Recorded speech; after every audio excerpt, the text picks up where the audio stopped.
City of mine, how I love the city of mine. It never gets me down. City of mine, how I love the city of mine. It never gets me down, yeah. I was born in the city, I was raised on its edges. My pop worked his life when it's complex. I found love in its center. If I could live here forever, think it'd be for the better. I love the weather, even though it's fog 24/7. I love the people. This is city, I met all my best friends. And I wanna thank every break, I wanna thank every entrance to every building that I step in this city of mine. I owe you most my best moments in life. See, I fell in love for the first time in Golden Gate Park. I saw my first rap show at Great American Hall. I used to beg my homies for a ride across the bridge to goof off and spend the whole damn day doing whatever we want. Keith drove us down to Ice Place while we'd roll up a blunt, and me and Jack would get stoney, walk around and get lost. Don't think I'll ever truly pay back all I was lucky to get just by walking through the city. No, I'm a small part of this. City of mine, how I love this city of mine. It never gets me down. City of mine, how I love this city of mine. It never gets me down. I never really had a place to call my own, so I travel and I roam till I find that. But I'm full of adventure, so I wander and I venture, and it's safe to say that really I don't mind that. I book a flight to try to figure where my mind's at, a spot where I don't spend no money, just some time at. I mix and mingle with the people till I learn a little. I brought some weed and baby, maybe we could burn a little. She said you're funny, I said no, I'm Xavier, then I left. Sun shining, birds chirping, let me take a breath. I'm headed to the city where my chance to make it best. What people like to give a little, then you take the rest. I'm hoping one day maybe I can find a place to rest. I fell in love with life and wonder where it take me next. I like the hustle and bustle, I fell in love with the fashion. I feel the pulse of the city, it's moving me like a passion and it's mine.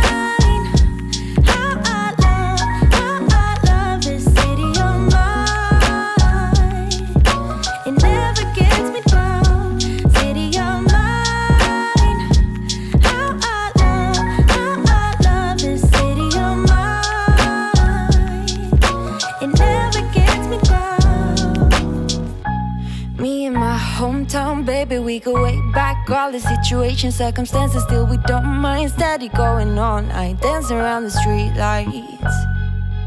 Hey, I know every street sign, hanging around the block like if you are my friend, then you are welcome any moment. Yeah, city of mine, how I love this city of mine. It never gets me down. City of mine, how I love this city of mine. It never gets me down.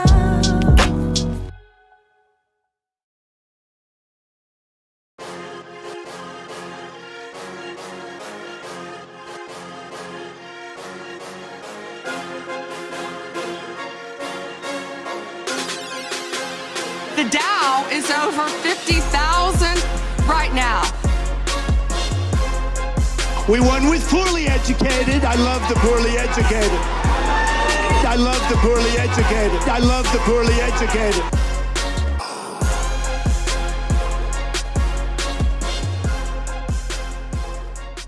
Oh, you didn't know? It's Tuesday.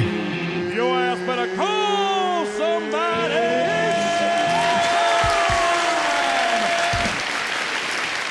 What's up, everybody? Happy Tuesday. Welcome to the show. Man, that clap is loud. I've never done that at that moment before, but I hope that wasn't too loud for you all. What's up? Happy Tuesday. Hope everybody's doing well. Hope you've had a great week so far. Let me know in the chat, how's your week going so far? And something new tonight, I want to know. What are you drinking on? Because I'm drinking something new. I decided last week that I have to stop drinking tea during these streams on Tuesday night, because once the stream is over, I cannot go to sleep. And Kyle, absolutely not, sir. Kratos, no cowboy shirt here. Yeah, U.S. always point the wrong side. U.S. Army, No cowboys on this up here, not at all. Hope everybody's doing well. Let me know how your week is going. Now, what I'm drinking, because I'm gonna stop drinking tea. Well, Agent, it is. So I asked my wife, because she goes to Walmart all the time. My wife's amazing. I don't have to go to Walmart that often because she takes care of it.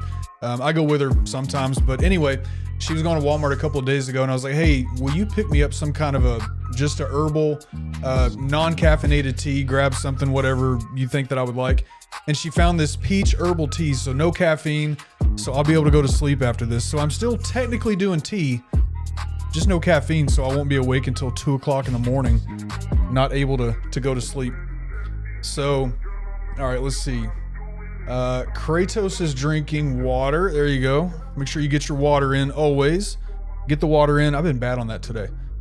Friendly is drinking wine. There you go. Happy Tuesday night. Drinking some wine. Very nice. Yeah, sleepy time tea.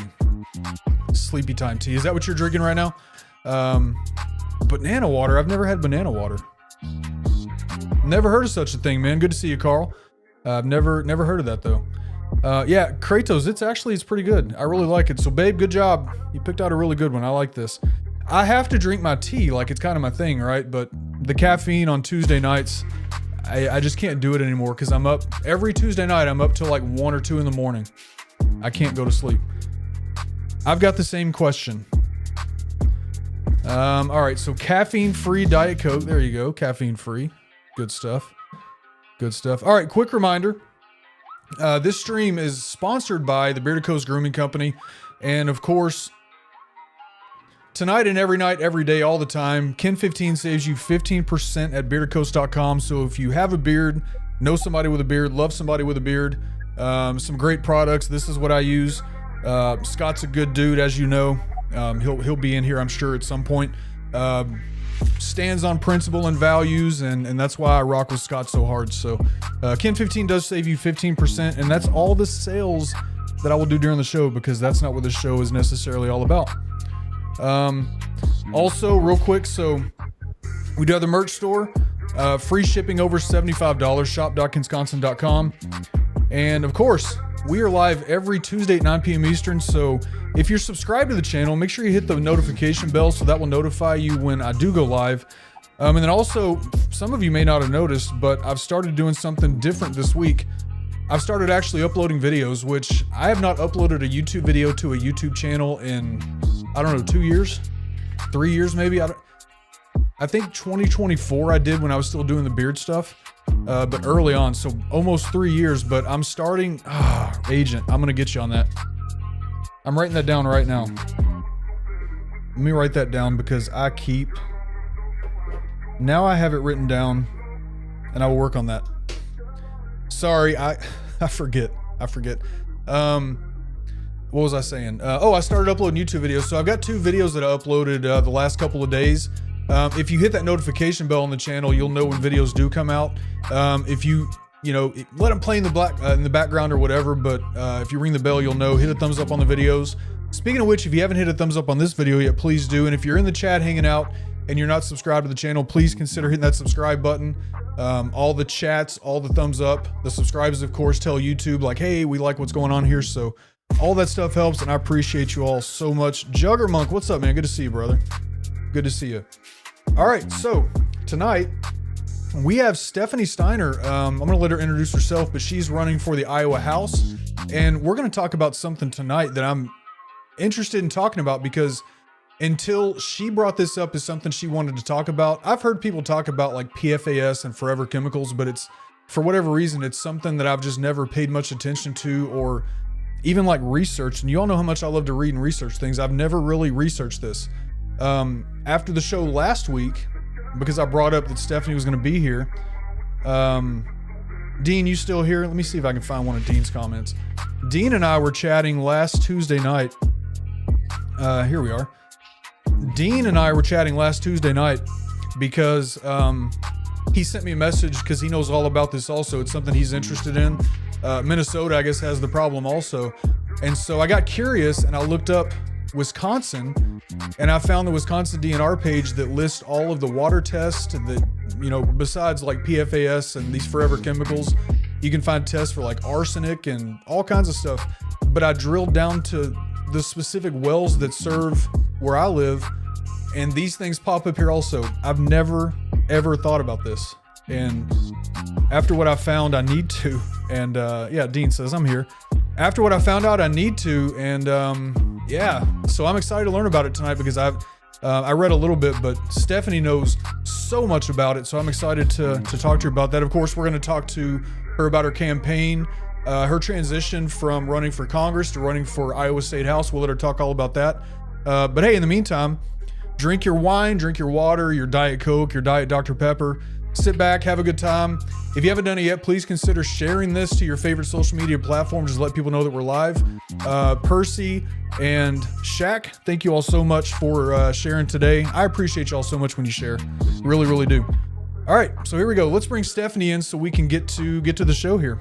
Real quick, before we do that, I do want to remind you, after the interview, for those of you that don't know, that haven't necessarily been here, once the interview is done, we're not done.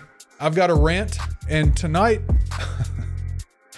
I don't have like prepared stuff. I'm just going to talk off the top of my head, but I'm going to answer a question that a lot of you all have asked me before in the past.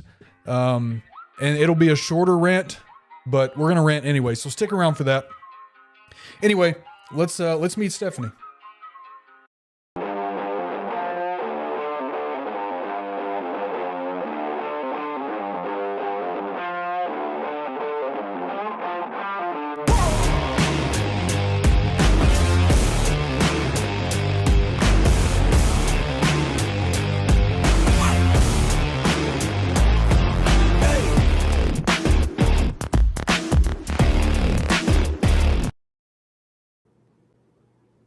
All right, Stephanie, welcome to the show. Kind of neighbors down in Iowa. So Stephanie, how are you?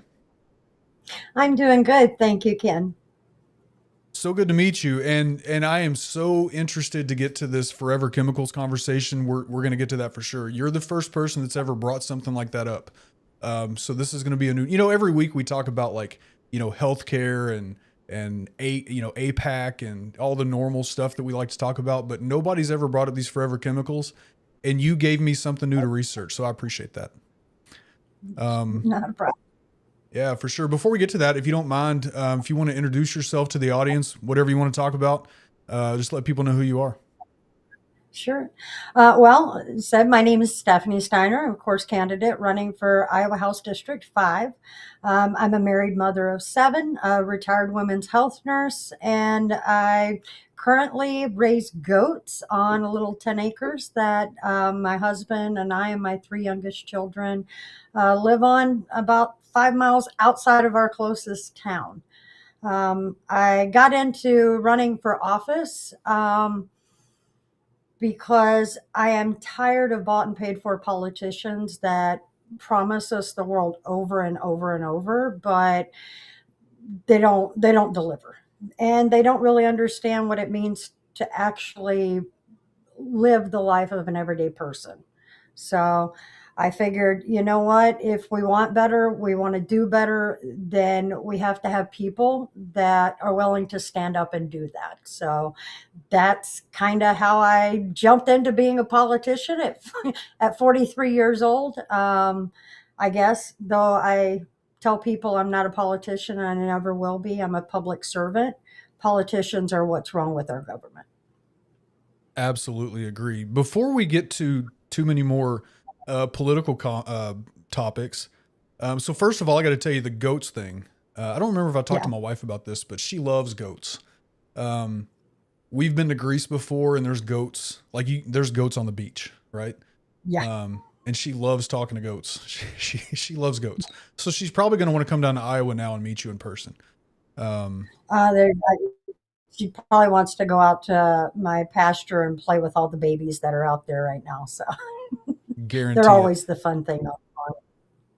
Guarantee it. And then Asian here, Reptiles Are Rad. She says, "Can I book you for goat yoga?" Well, you'd probably get stretched out just trying to chase them around. So sure, why not?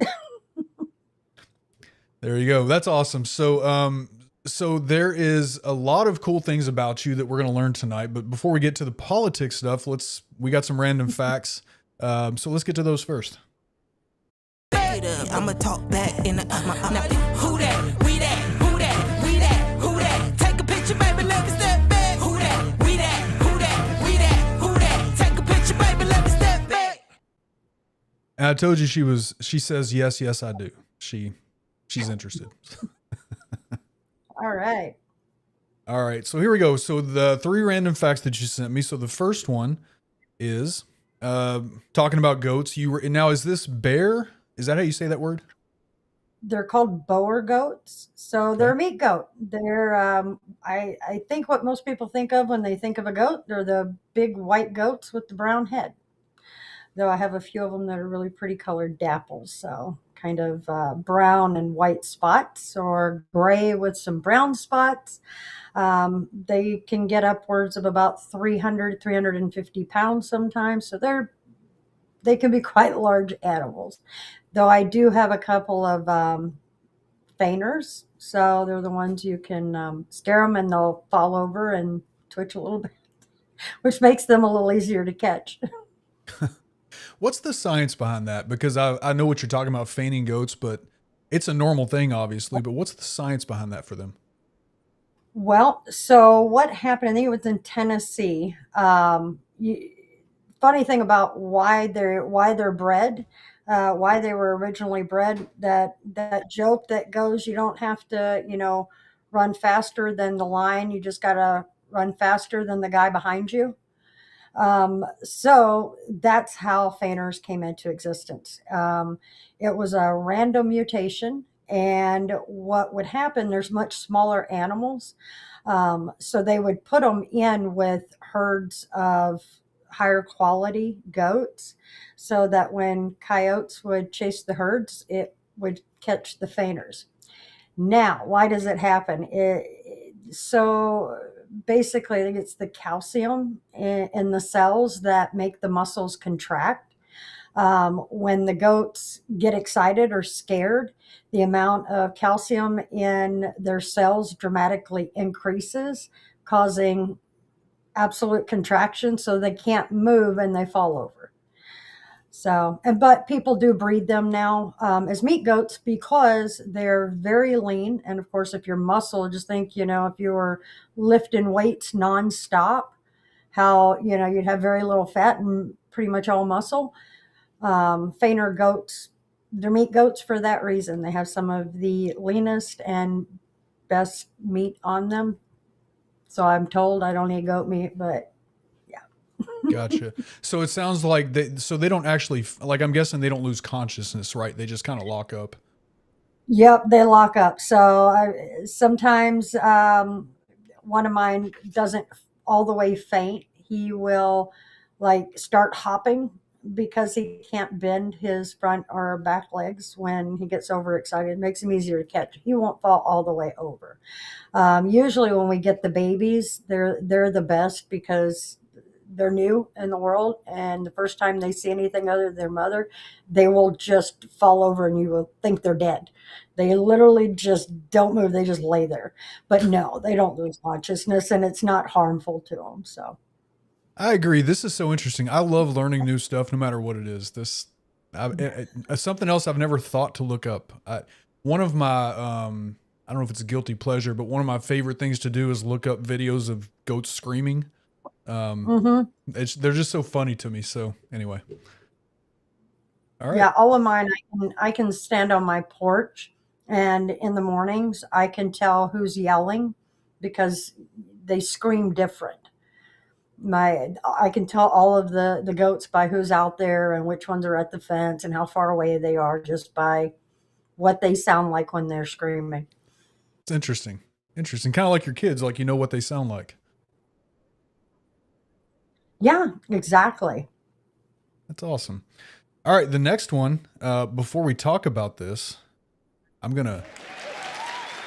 Proud mother of 7 and grandmother of 8. So big family. Around Christmas time, you don't have any money.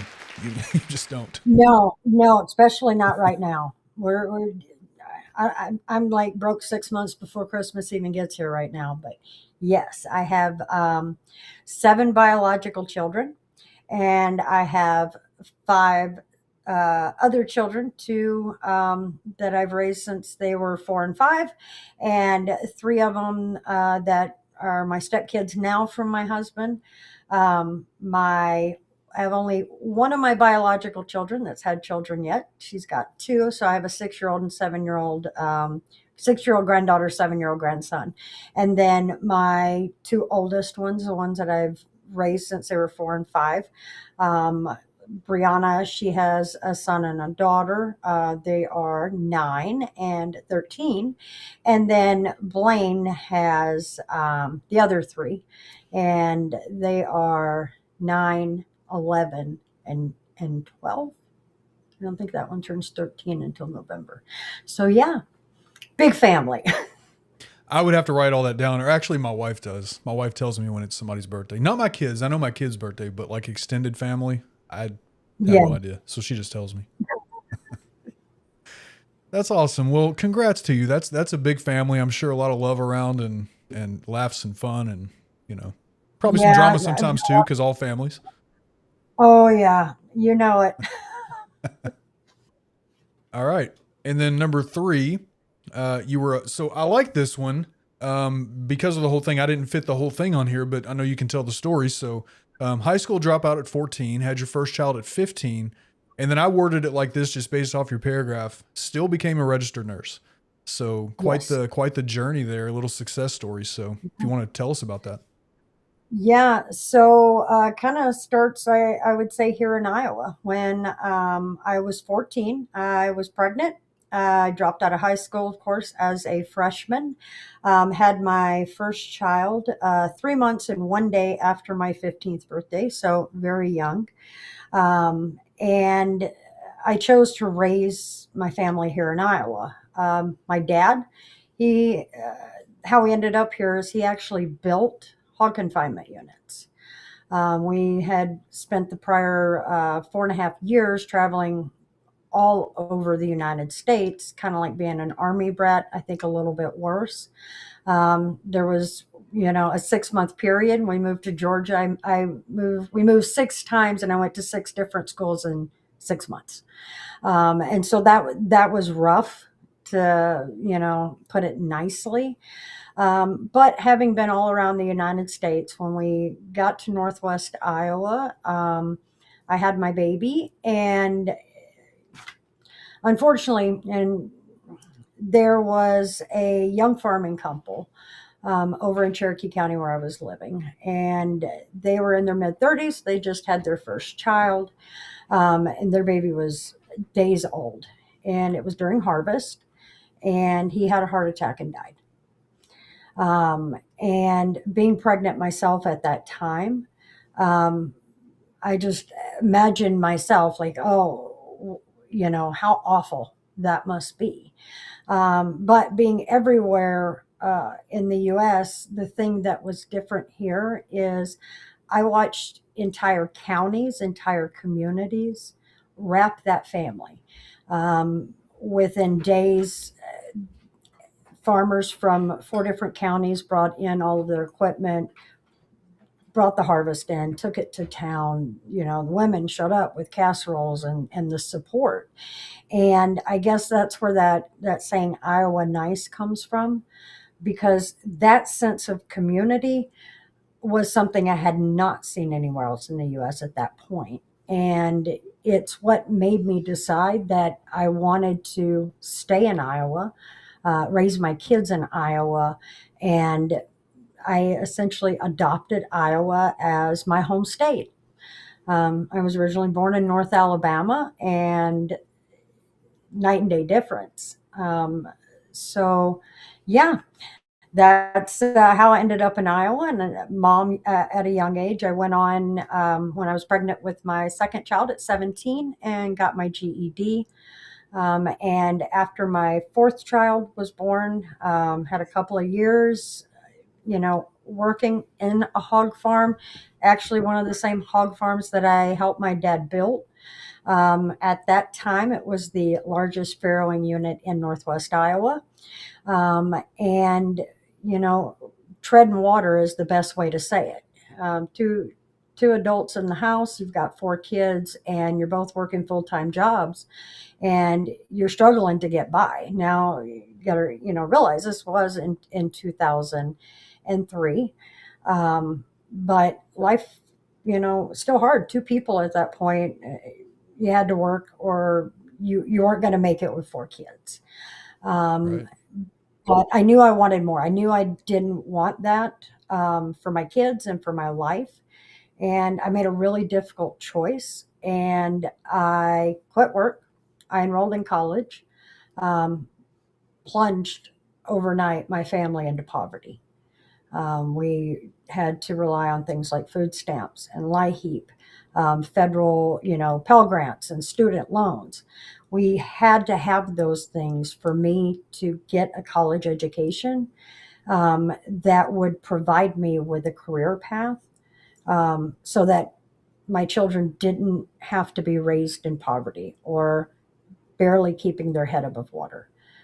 Teenage moms and children that are born and are raised in poverty have extremely high rates of ultimately going on to be teen mothers, teen fathers, and ultimately be in poverty and not have as many opportunities in life.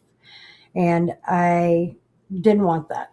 So, yeah, that's kind of how I went from being 14 and pregnant, dropout, to becoming an RN. And after which I spent 12 years as a women's health nurse. First 6 of it was at Mercy Medical Center in Sioux City as a union nurse. And then I spent 6 years as a travel nurse, mostly up and down the East Coast, New York, Yonkers, Delaware, Massachusetts. So, yeah.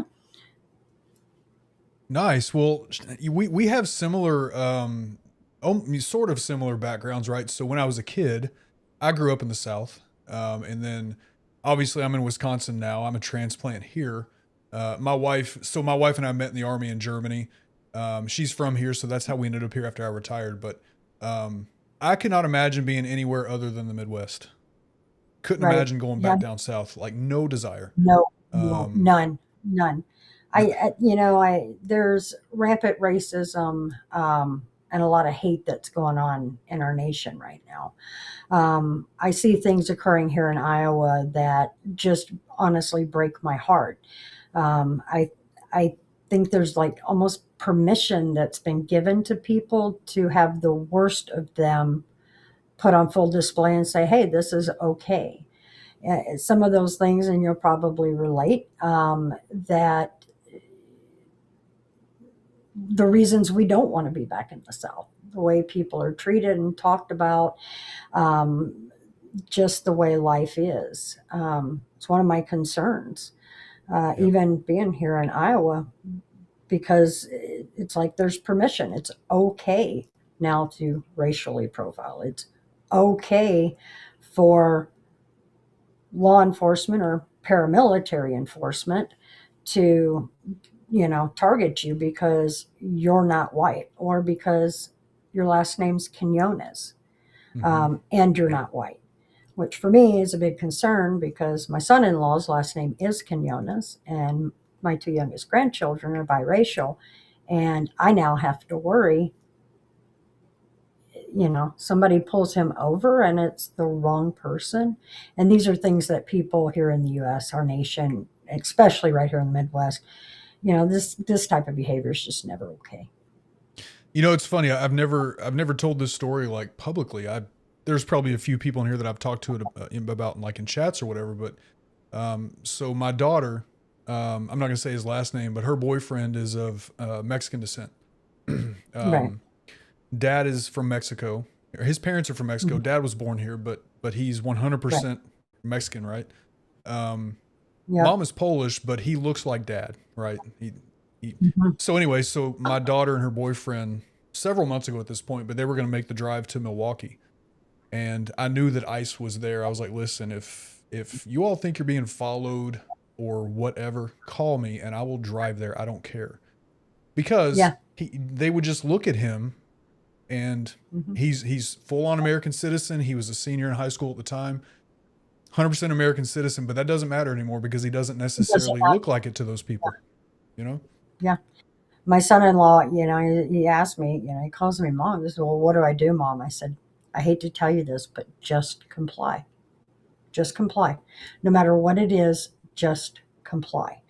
And you get what I'm saying. This is not what we should be dealing with. Right. It is scary and it's not okay. And it's, like I said, some of the reason last year I decided to, it's time to run for Congress. Believe it or not, I was down in Des Moines protesting Trump at the fairgrounds right before that one big ugly murder bill, as I call it, was passed July 3rd. And me and my daughter, my son-in-law, and then one of my other daughters were down there protesting Trump. Funny story, and I'll name drop here, Timothy Nick. If anybody wants to go look him up, you'll find out he's the whistleblower that claimed, that Trump was doing the right things. He's part of the Secret Service now. And while I was down there protesting, I don't know how they managed to do it, but he hit my daughter's car and then tried to flee the scene of the accident. And I'm like, how do you back into a vehicle when you only have a right-hand turn to make? The road in front of you is closed. You can only turn right. How do you manage to back into a vehicle that's actually past the intersection? I'm like, and these are the people that we have, in Secret Service these days. It's this entire last 5 minutes can be summed up in the fact that these people have no regard for human life, no regard for human property, no regard for just humanity itself, and they're being led by the top racism out of the White House. That's where we are. And I can't wait to see 2 years from now, I can't wait to see congressional inquiries and possibly prosecutions and prison sentences and whatever else we can get. Well, I'm hoping that after the midterms, it's going to start a lot sooner than 2 years from now. Yeah. Because if we get 2 years from now, I don't know that honestly we'll make it that far. It's been honestly our court systems.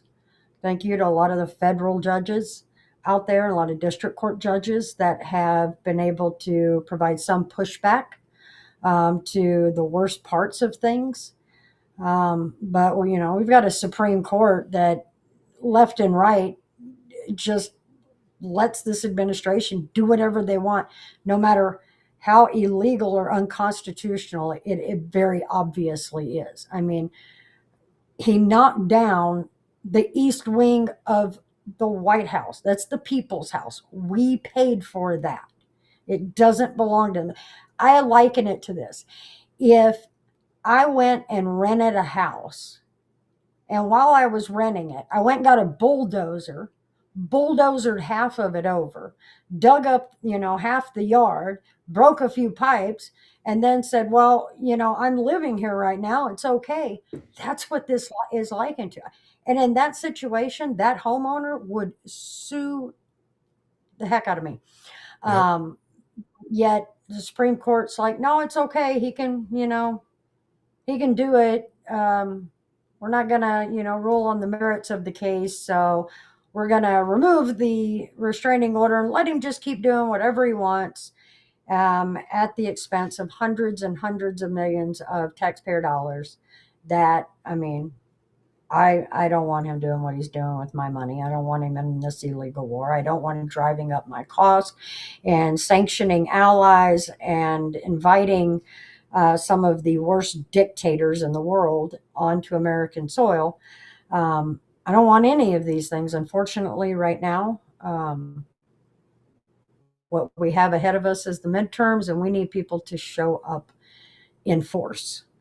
Absolutely. We need enough people to show up and vote that there is no question that these people were not voted back into office. They are just as responsible as the little orange wannabe dictator in the White House, because they're letting him do it. Yep. Congress But is letting him do it. but it's okay, Stephanie, because he just renamed a lake, so that fixes everything. I know we got Lake America now, right? That's going to make it all better. Yeah. And yeah. we've got economic D-Day that didn't happen. I mean, and Yeah. now we've got threats of, what do you say, mowing them over out of existence. More threats of war crimes. Yep. I named Monday, basically market manipulations and threats of war crime day, because every Monday that's what we wake up to: more threats of war, more market manipulations, trying to keep oil prices and gas prices down. Because I'm sure you guys are like we are here and experiencing close to $6 a gallon diesel and $4 a gallon gas, and what was going to people's, trying to keep groceries on the table is now going to put gas in the car to get to work, so they can put a little more gas in the car and put half the groceries on the table. Yep. And even if you can buy groceries, they're probably recalled. So we're getting sick also. Yeah, there you go. I mean, 100% you are right. it's crazy. Yeah. I want to call this out real quick. So Carl, absolutely. And this is really what it takes, right? Is people that look like us, the color of our skin, calling this crap out, because we have Yeah. to stand with it for sure. Yeah. And I would agree with this. Lake Obama is superior. You and I, so Carl lives in Michigan. We could agree. We'll rename Lake Michigan to Lake Obama. I like that. There we go. Let's go with Lake Obama. I vote for that. I think most Americans would too. Lake Obama. 385 or 389. The other day I paid $4.29 a gallon for gas on my way down to Des Moines. It's crazy. And I just looked at the gas pump and just shaking my head. And now you don't even know, right? Because they removed some of the regulations on the ethanol, because they're trying to keep gas prices down. So they've allowed them to blend a little bit higher ethanol into gasoline products. So if you're getting ethanol, you're probably getting a little more ethanol, which is probably why your gas mileage went down. You're not crazy. You're being gaslit. Your car is getting less miles per gallon. Yep. And Carl, this is fair, I guess. I mean, I wouldn't mind. I love going salmon fishing on Lake Michigan. It would be cool if it was Lake Obama, but we can compromise Lake Erie, as long as there's one. There we go. All right, so yeah. So let's get into your campaign a little bit. So you mentioned this. During your introduction in the beginning. So and you've often said that we need real public servants instead of bought and paid for politicians. And of course, for most grassroots candidates, this is exactly where we are with people like you that are stepping up to run, right? Right. Now you campaigned across 36 counties during your congressional run. 36 counties. 36. So yeah, go ahead.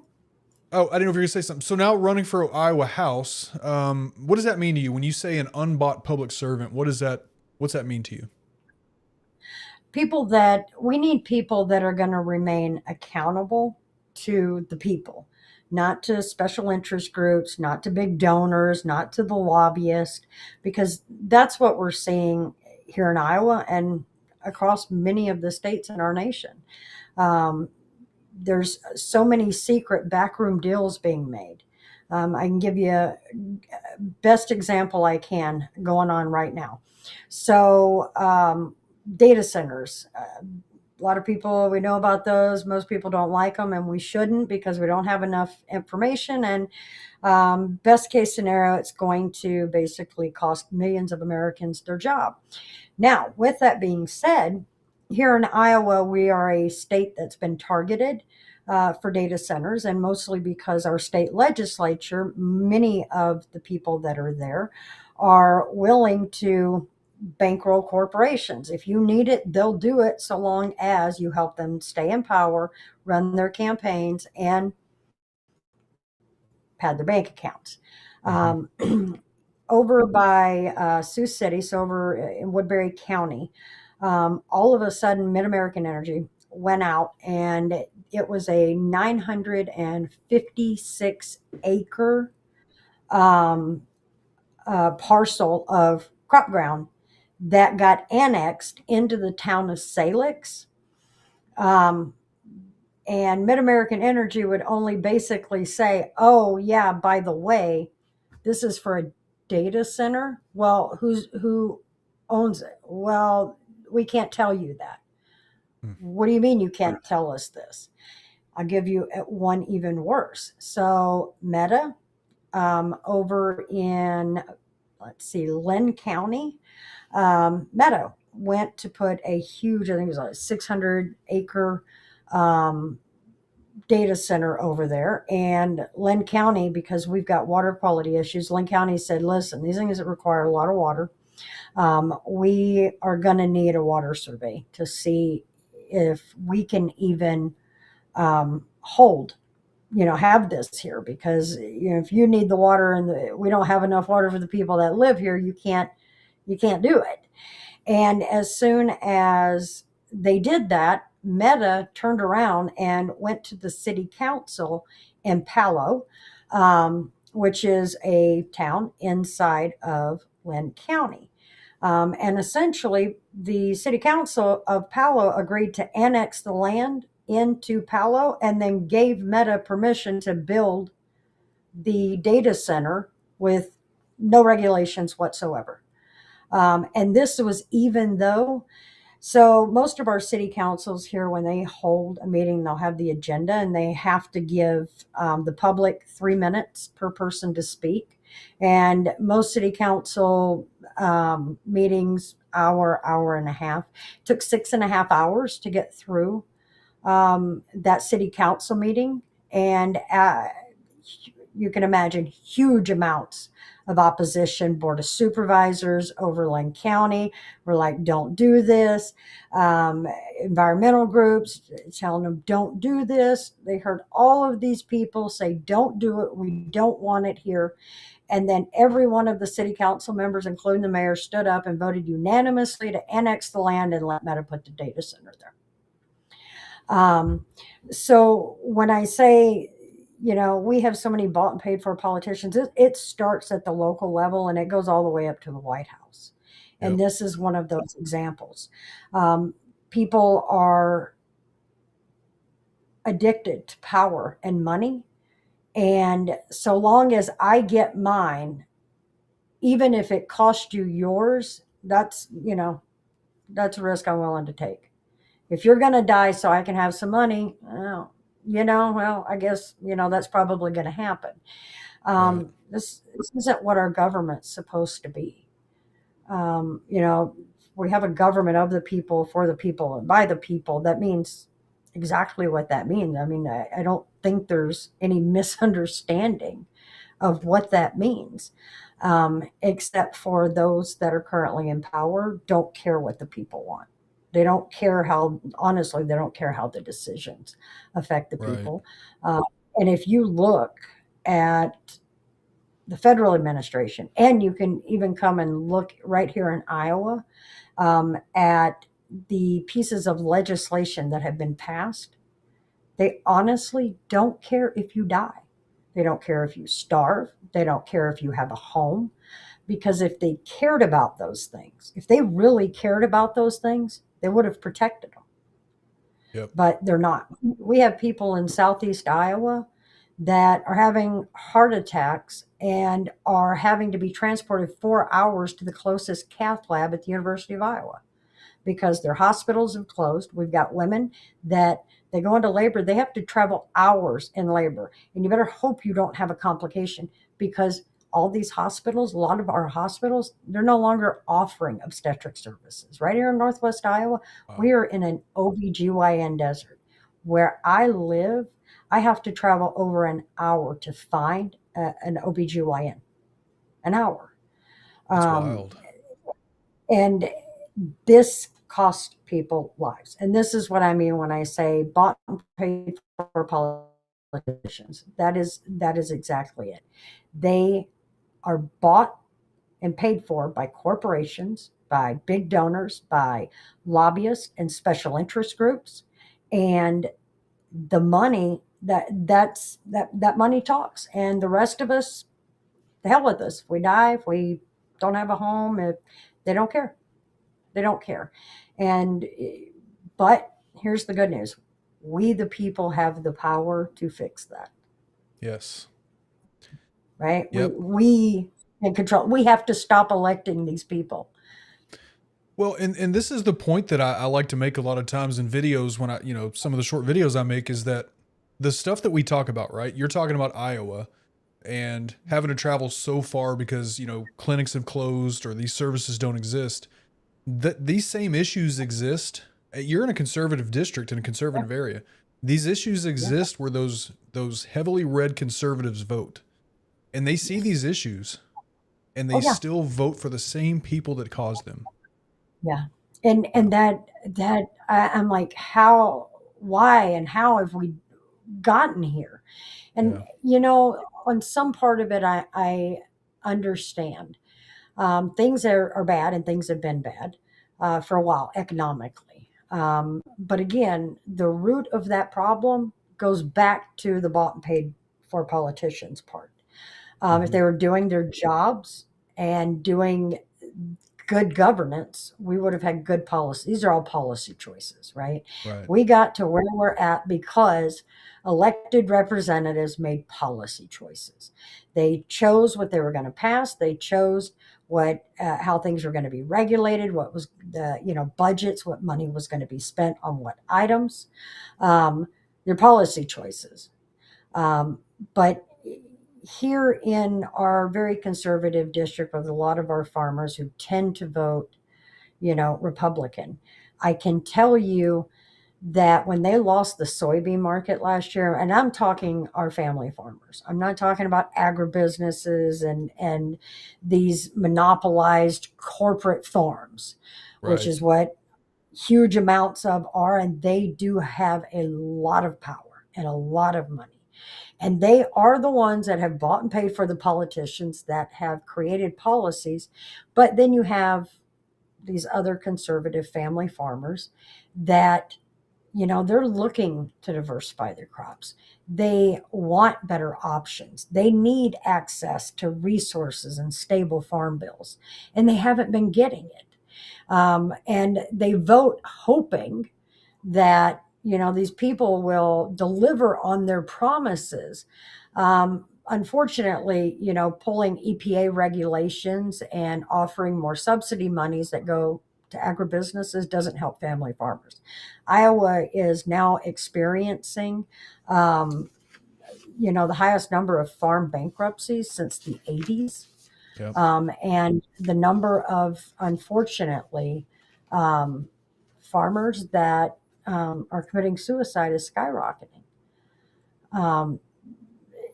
It's not a good situation. People are now fully aware, or acutely aware.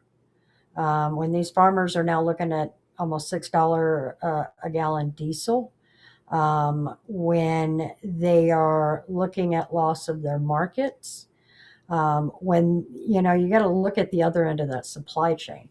Me and you and the people here with us tonight, they go to the store, they buy the canned goods, they buy frozen vegetables, they get their ground beef, as long as it doesn't come from mystery meat from out of the country. We'll talk about that. But right, so people go to the store and they buy these products. Right. When we, the consumers, don't have the money to buy the products, ultimately then it is the small family farmers or small grocery stores, the small business owners. They're the ones that are getting hit first, and they're getting hit hardest, and they are the ones least able to absorb that. So I can tell you, knocking doors, and I knock a lot of doors, and right now we've got a big push to talk to Republicans and independents, and they are acutely aware. When they go to the gas station, they're acutely aware. When they go to the grocery store, they're now acutely aware. It had to show up on their doorstep before it mattered, but now it matters. And now they're pissed. Some people want to say, ha ha, I told you so. And I know we innately want to do that.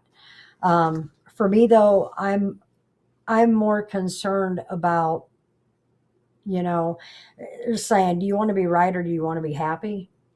Yeah. So what? If you're right, it just means you're able to accurately predict the outcome of something. Okay, well, most of us knew this was going to happen.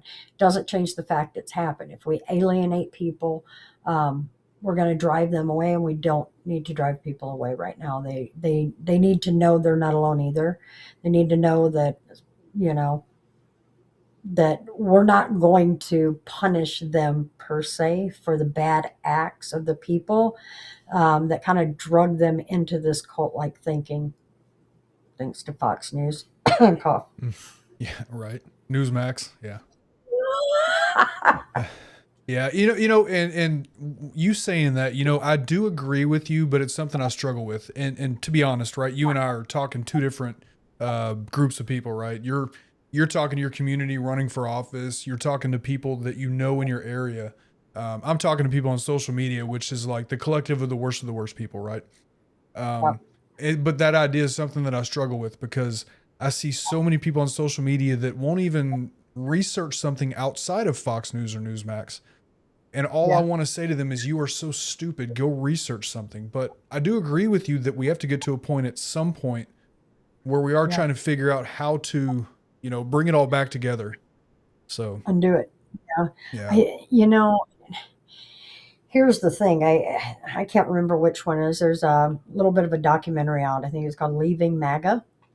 Mm-hmm. Yep. And they were talking. Have you seen that? Where they were talking about how did you get in this and how did you get out? And they actually did some studies and talking about basically they are in a cult. I think the majority of us, irrespective if you're a Republican, if you're Democrat, you're an independent, if you're anything but MAGA, you look at MAGA and go exactly what you said. You're the keyboard warriors that you can say the sky is blue and they'll go, well, Trump said it's green, so it's green, right?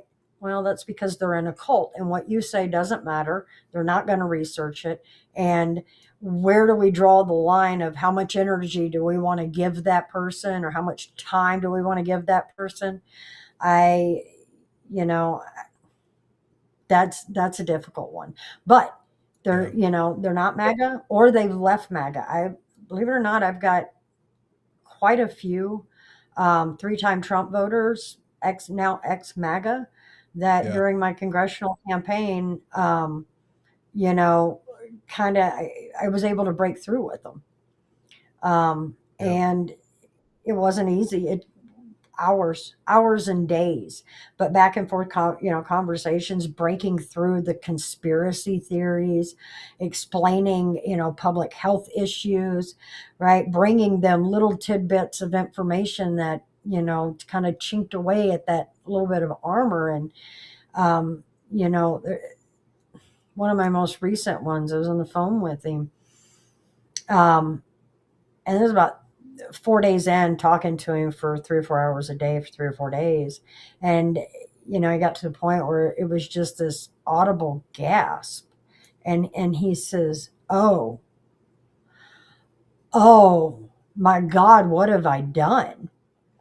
And he goes, then he was asking me like, how did I get like this? He's like, I'm not a stupid person, but how did I get like this? And I said, it doesn't matter how you got that way. All that matters now is where you're going to go with forward. I'd rather have you under my tent and walk in this road with me instead of still back there fighting about it. Yeah. And, I get it. I have that, part of me that sometimes I get comments on my, social media and I just want to like almost reach through and like shake somebody and go, what in the hell where like, I know that Americans, the vast majority of Americans are smart enough to know, But then I have to remind myself, when people are indoctrinated into a cult, that's essentially, it's a mental health crisis. It is, You and know, we're this is a getting mental health. into yeah, we're getting into part of my rant tonight. So I'm gonna withhold a lot of what I've got to say on that. But yeah, again, Right. social media is like the worst of it, right? So I'm not surprised you see it on social media. Probably much more on social media than you see it when you're actually sitting and talking to people in your district, right? So I want to real quick. I want to catch up on comments real quick because I've seen this Yeah, conversation yeah. playing out, and I kind of like this. So, my wife says this was going back, I don't know, 10 minutes or so. I think having exceptional communication skills, knowledge of the Constitution, I'll add respect for the Constitution, and a plethora of brain cells should be a requirement for running for president. And then Percy says, yep, a willingness to actually follow the conversation or Constitution. I would also add no 34 felonies and no found liable of SA in a civil court. Yeah. Here was my thing. When I was running for Congress, I had a piece of legislation I really wanted to introduce. Um, Basically, I'm sorry, if you can't own a firearm, you have no business, none, no business whatsoever being the head of the most lethal military in the world. And you know why? Look at Iran, and that's all that needs to be said. Yeah. If you are a if you're a predator, if you're this man has bankrupted every company he has ever had, and he's bankrupting the United States. Yep. He steals resources from other countries. He's stealing taxpayers' money. I I I am terrified to see what the actual cost of his presidency is going to be. Right now, he owns 30% of a $40 trillion national debt. 30% of that is Trump's alone. I'm going to bring down cost on day one and cut the deficit and lie after lie. I mean, this man, he is a malignant narcissist. We need a constitutional amendment that exactly that. I love your wife and her comment, and we needed a constitutional amendment that says that, and respect for the Constitution. Right. Absolutely. Reptiles or Rad's asking, so particular, the people that you're speaking to that are now denouncing MAGA, do they fully denounce him? And this was one of my questions also, like when you're talking to people in your district, when you're sitting at their kitchen table with them, how are these conversations going? You know, those that have denounced it, to answer that question, yes, they have fully denounced it. So kudos to those people. Now, some of these other ones that want to argue about it, when I'm on their doorsteps, when I'm sitting at their kitchen tables or inside their homes, I have to find some kind of common ground with them. Right. Heavy agriculture community, and a lot of times, it comes back to that, right? I want to protect your farm and make sure you have resources that you need. And right now, I know you don't. And that only happens if you have a seat at the table. So, what is it that you need? What should we be doing to fix this? So, we go there. Or healthcare. A lot of our farmers, because they were on the ACA and they had those extended tax credits, overnight they went from $0 premiums to $32,000 a year in premiums, plus the deductibles and the coinsurance and all of that. And so we have those conversations. Or they have insurance, but they're finding the hospital that was 10 minutes from them is closed, and now they have to travel 40 minutes. That they can't see a specialist. Their neurologist, now they have to travel an hour and a half to find their neurologist, or their cancer doctor, or their autoimmune disease doctor, or the doctor taking care of them because they have dementia, right? They're now reaping the cost of MAGA. They're reaping the cost to give tax breaks to billionaires. They didn't benefit. It had to show up at their door. So I find common ground with them. One of the things, we started off this whole conversation, clean water. And that's true no matter where you're at. Clean water is necessary if you're an infant, and it's necessary if you are a 110-year-old retired farmer. School kids, everybody needs clean water to drink. And right now, this is a huge, huge issue here in Iowa. It kind of was covered up for a while. There's been a lot of studies that have been going on for years here in Iowa, but because it wasn't favorable to big ag, those studies would disappear. Articles were shut down or pulled out of papers, or not talked about on the local news. And this went on for years and years, but finally there was a plethora of scientists who got together and said, okay, fine, the state's they had water monitors. State pulled the money and pulled all the monitors out. Kind of like COVID. Well, if we stop testing, COVID rates decline. And that's what they did. If we pull the water monitors out, there's no pollutants in the waterways. Don't test, we don't know. So scientists got together and came up with their own funding and paid to put those water monitors looking for pollutants, PFAS, antibiotics, nitrates, and watching those levels, and then delved into the research. They did the work on their own. And, it became an issue last year. Our governor said, well, we're going to put $1 million to this. $600,000 went to supposedly the information. The report came out. They tried to say, well, Iowa drinks too much beer. That's why we have cancer. And then miraculously, the $400,000 that was supposed to pay to disseminate the results of the study, it just disappeared off of our ledger. Our budget ledger just disappeared. And of course, but the Harkin Institute, kudos to them. The Clean Water Project, kudos to them. Kudos to our candidate, Chris Jones, who's running for Secretary of Agriculture. Kudos to him. We have a lot of people that have pushed back and said, we're not going to cover this up anymore. This is a state health crisis. People deserve to know what's in the water. And so they pushed for it. We've been able to luckily get that information out. They've been able to connect those dots and say, hey guys, nitrates, PFAS, pesticide, insecticides, these things in the water are directly linked to our increased cancer rates as well as other health conditions. There needs to be further studies. And we're not, they're not saying that the water is the only thing causing those cancers. What they're saying is what's in the water is the reason for the skyrocketing cancer rates. It's why Iowa has the second highest cancer rate in the nation, and we're the only state where cancer rates are still rising. And I think that's only when they look at the top 5 or 6, cancers.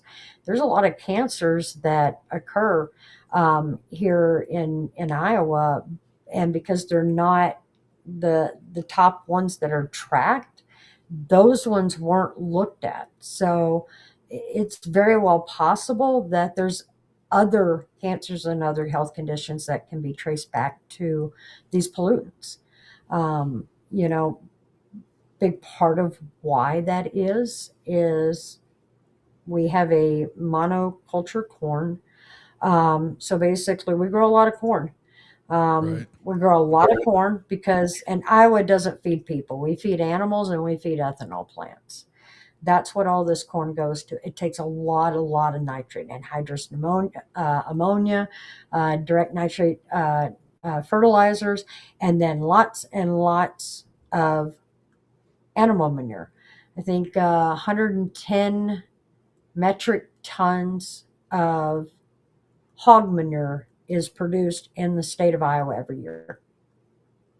Like Wow. 10 times the amount of human waste. It is unreal. And that manure is then taken and put out on the ground to feed the corn. And then it rains, it goes into the surface water. Then it, from there, of course, it gets to the streams, the rivers, travels downstream. And when it gets to people's wells, that's why we see, our people that are relying on wells, why we're seeing those chemicals and those pollutants there. It's, traveling down in like the Des Moines River, the Raccoon River. It's concentrating in that. Iowa runs the largest nitrate removal system down the Des Moines Waterworks does in the world. In 2025, it got so bad that for the first time ever, they had to basically put a water ban because the nitrate removal system couldn't remove nitrates fast enough. So they had to reduce the water that was coming out. This year it's been better, but this is the root of that problem, right? If we don't want all that nitrate in our water, then we have to stop putting it on the ground. Right. If we could take a step back real quick, because so talking about PFAS and the forever chemicals, right? I went back to look at the conversation I was having with Dean last week because he's over here with us also. He's in Minnesota. And I know he doesn't mind me saying that because it's in his name. He said up in Minnesota, it's 3M and Scotchgard are the two companies up there that. So can you kind of just spend a minute or two walking us through like PFAS or PFAS and forever chemicals and what they even are? Because I'll tell you, between my wife and I, my wife will not drink tap water. She won't. Right. I do. Right. I mean, we were both in the Army, but I'm still like, you know what? I've been in the field. I've had worse. But after looking at this, I'm like, maybe I haven't had worse. I don't know. Right. Well, so beyond the typical, fertilizers that go off out onto the crop grounds, a lot of pesticides, insecticides, and then chemicals that the seed companies actually coat the seeds themselves in to protect it from, other insects or, making it more hardy and things like that. These chemicals, they do not break down. And that's why they're called forever chemicals. They don't break down. They get into the waterway. You drink them. When they get in your body, they stay there too. And that is, I guess, the simplest way I try to explain it to people. These are man-made chemicals. They, again, like I said, they're put in pesticides, insecticides. They get in the water. It concentrates there. They get inside the animals that drink the water. They get inside the animals that live in the water. If you're pulling fish out of Iowa lakes and you go and you eat that fish, you're going to be eating those forever chemicals, and now they're going to go into your body. And the thing about them is we have some limited research, and this limited research, besides the fact that they don't break down, once they go in the body, it interacts with our cells in a way in which it has the potential. And I don't want to say something that isn't absolute. The study isn't there to prove that these things are the things that alter stuff within us and cause cancer. But there needs to be more research done because these things, we shouldn't be putting them out there. They're not safe. They do not make people healthier. And the only reason that they're being used is because corporations want more profits. And again, they don't care what it does to me or to you or to your family, so long as it increases their profits. So let me put this up real quick. Percy may have answered this, but I had the same question also. Is this the same thing? I'm sure you know the Aaron Brockovich movie. Is this something different than what they were dealing with that PG&E stuff, or is this? It's very similar. Yes. It's not the same thing, but yes, it is chemicals. Like I said, it's chemicals that are used to manufacture mostly for here in Iowa, pesticides and insecticides, or used on the coating for seeds. And that, or, things we talk about, glyphosate, which Scott manufactures that, which is Roundup. So yes, it is a chemical in the same way as that, and it goes to the ground, it gets in the water, and it doesn't leave. And that is the big problem with it. Again, they've taken a stance: if we don't test for it, we don't know it's there, and if we don't know it's there, then good luck trying to find the link that is making you sick. And that has been the stance on it. But there's other ways if we give it a try. And I'll give you a good example. So last year when Trump started this trade war, and our soybean farmers got hit hard when we lost basically our only purchaser of soybeans. Farmers were trying to find a way, because what people have to understand is a lot of our family farmers are small co-ops. They're not running $1 million operations. They're not an agribusiness. They're not a monopoly. And yeah, they get subsidies for that corn, but it's funneled. It goes from the government, it goes through their hand, and it goes to seed companies, it goes to the bank, it goes to their implement company, to pay for all the money that was loaned that let them plant the crop in the spring. So it's not them, right, that I'm talking about. It's the corporations. But yeah,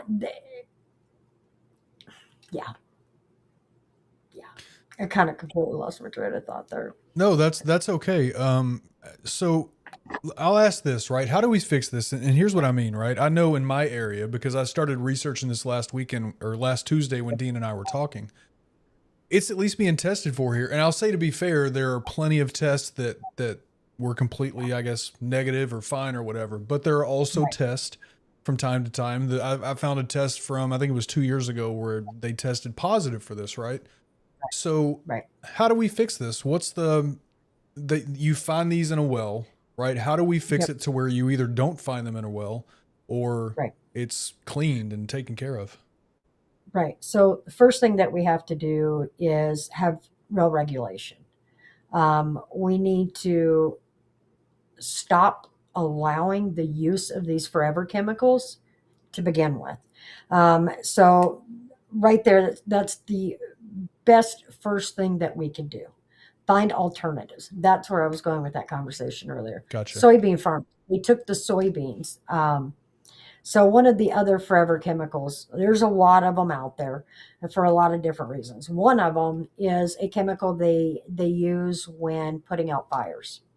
So it's like a spray foam, and when they put out forest fires with it, it stays there. I mean, it's necessary because you're protecting, homes and lives of people. So that's what they have. Well, because they had to innovate, because they had all these soybeans and people were like, what do we do with them?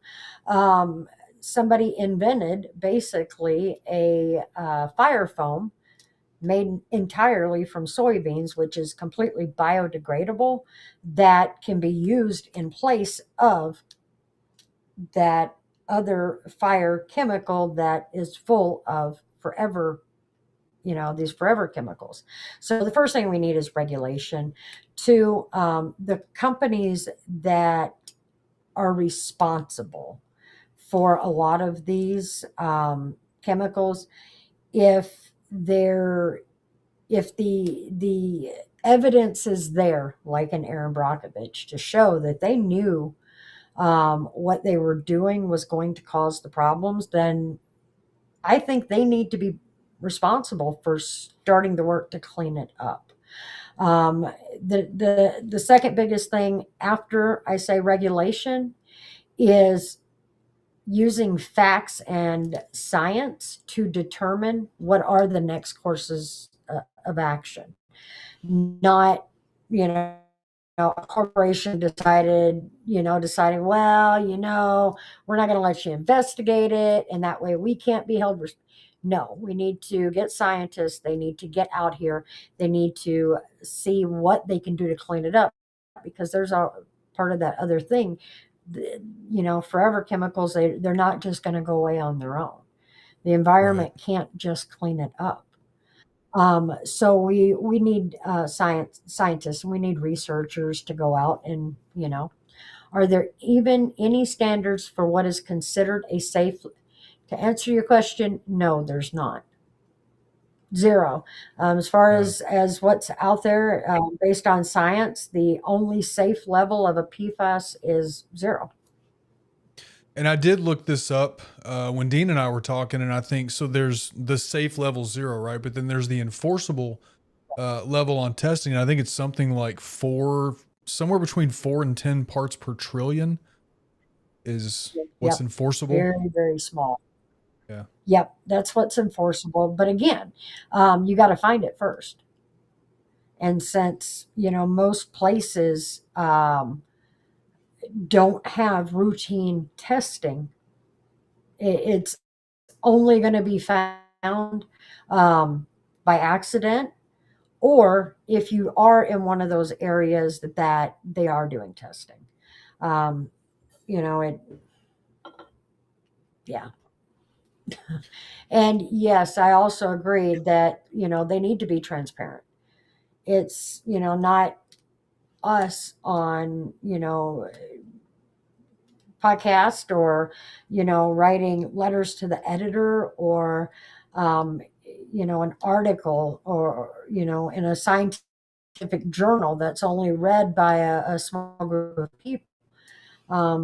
Our governments, our local governments, our local water companies, our federal governments, our state governments, we have a right to know these things, because it affects our lives. It affects our health, right? And I guess that's my biggest thing about it, is when you're doing something that affects the health of another person, then the public or that person has a right to know that.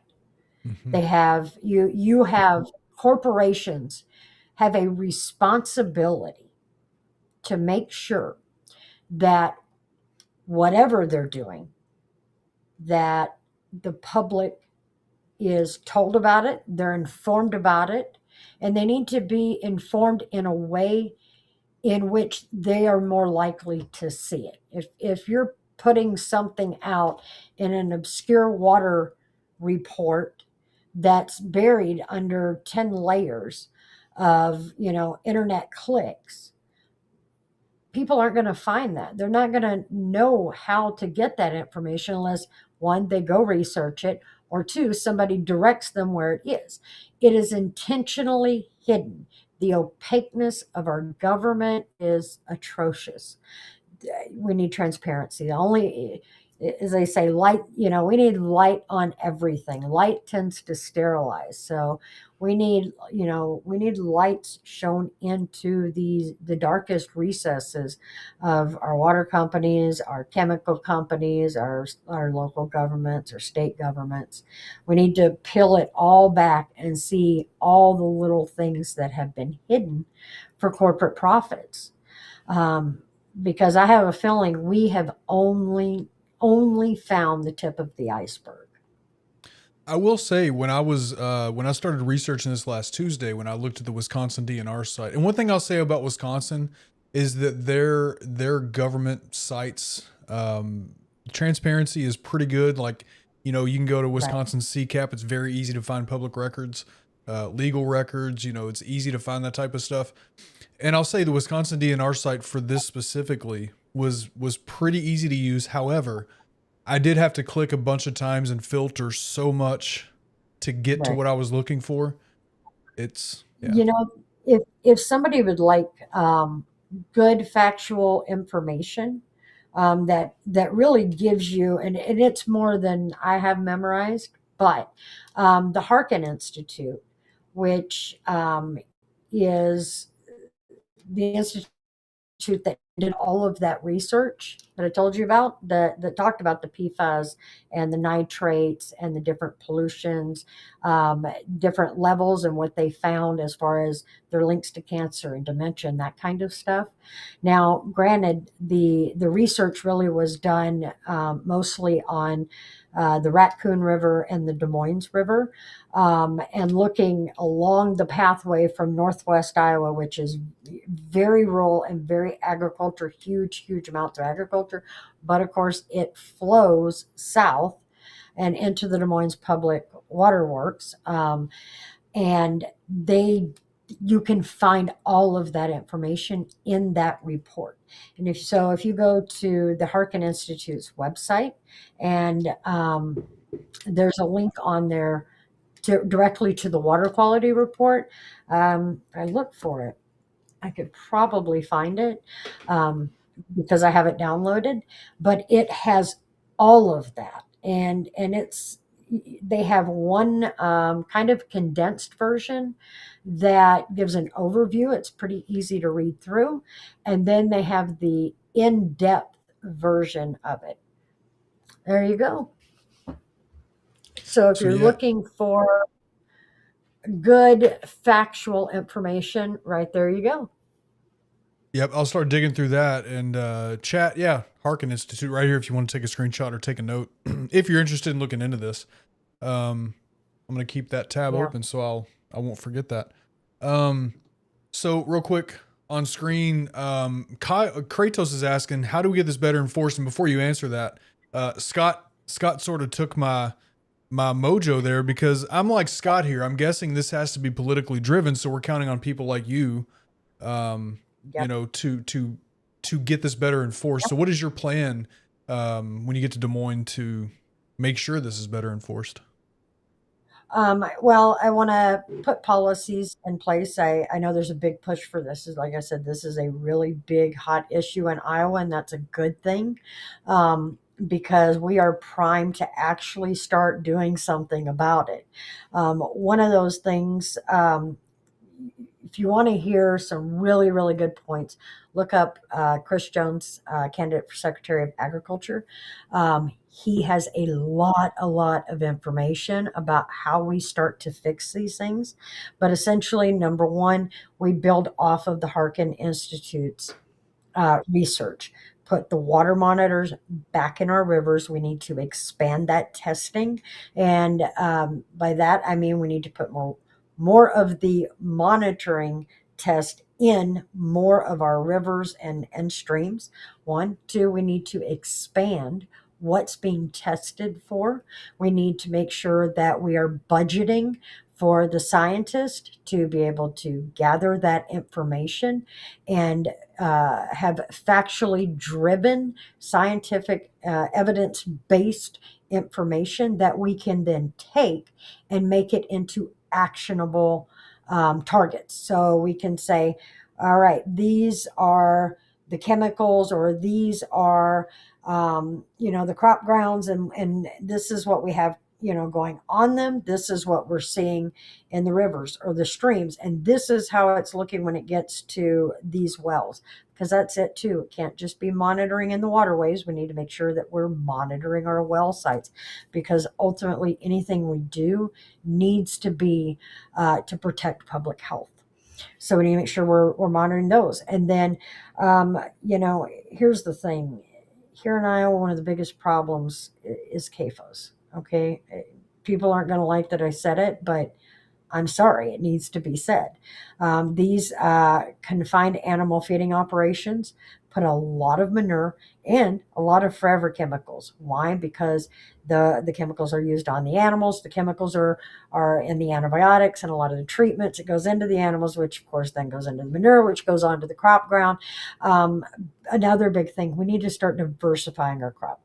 Here's the thing. It takes 7 gallons of petroleum products to make 1 gallon of ethanol. And the majority of Iowa's corn first goes to making ethanol. The distillery grains that are left over from that process are then used to make animal feed. We need to have better regulation of the CAFOs so we don't have so many animals on such small areas. We need to have better practices for the manure storage.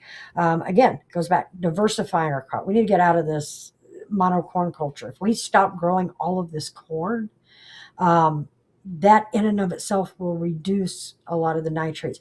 But to do that, we have to give resources to our ag partners, our farmers, to make sure that they can have those diversified crops by helping them institute better practices like buffer strips, helping them get, the things that they need. Because you can't just say, hey, stop doing that and do this.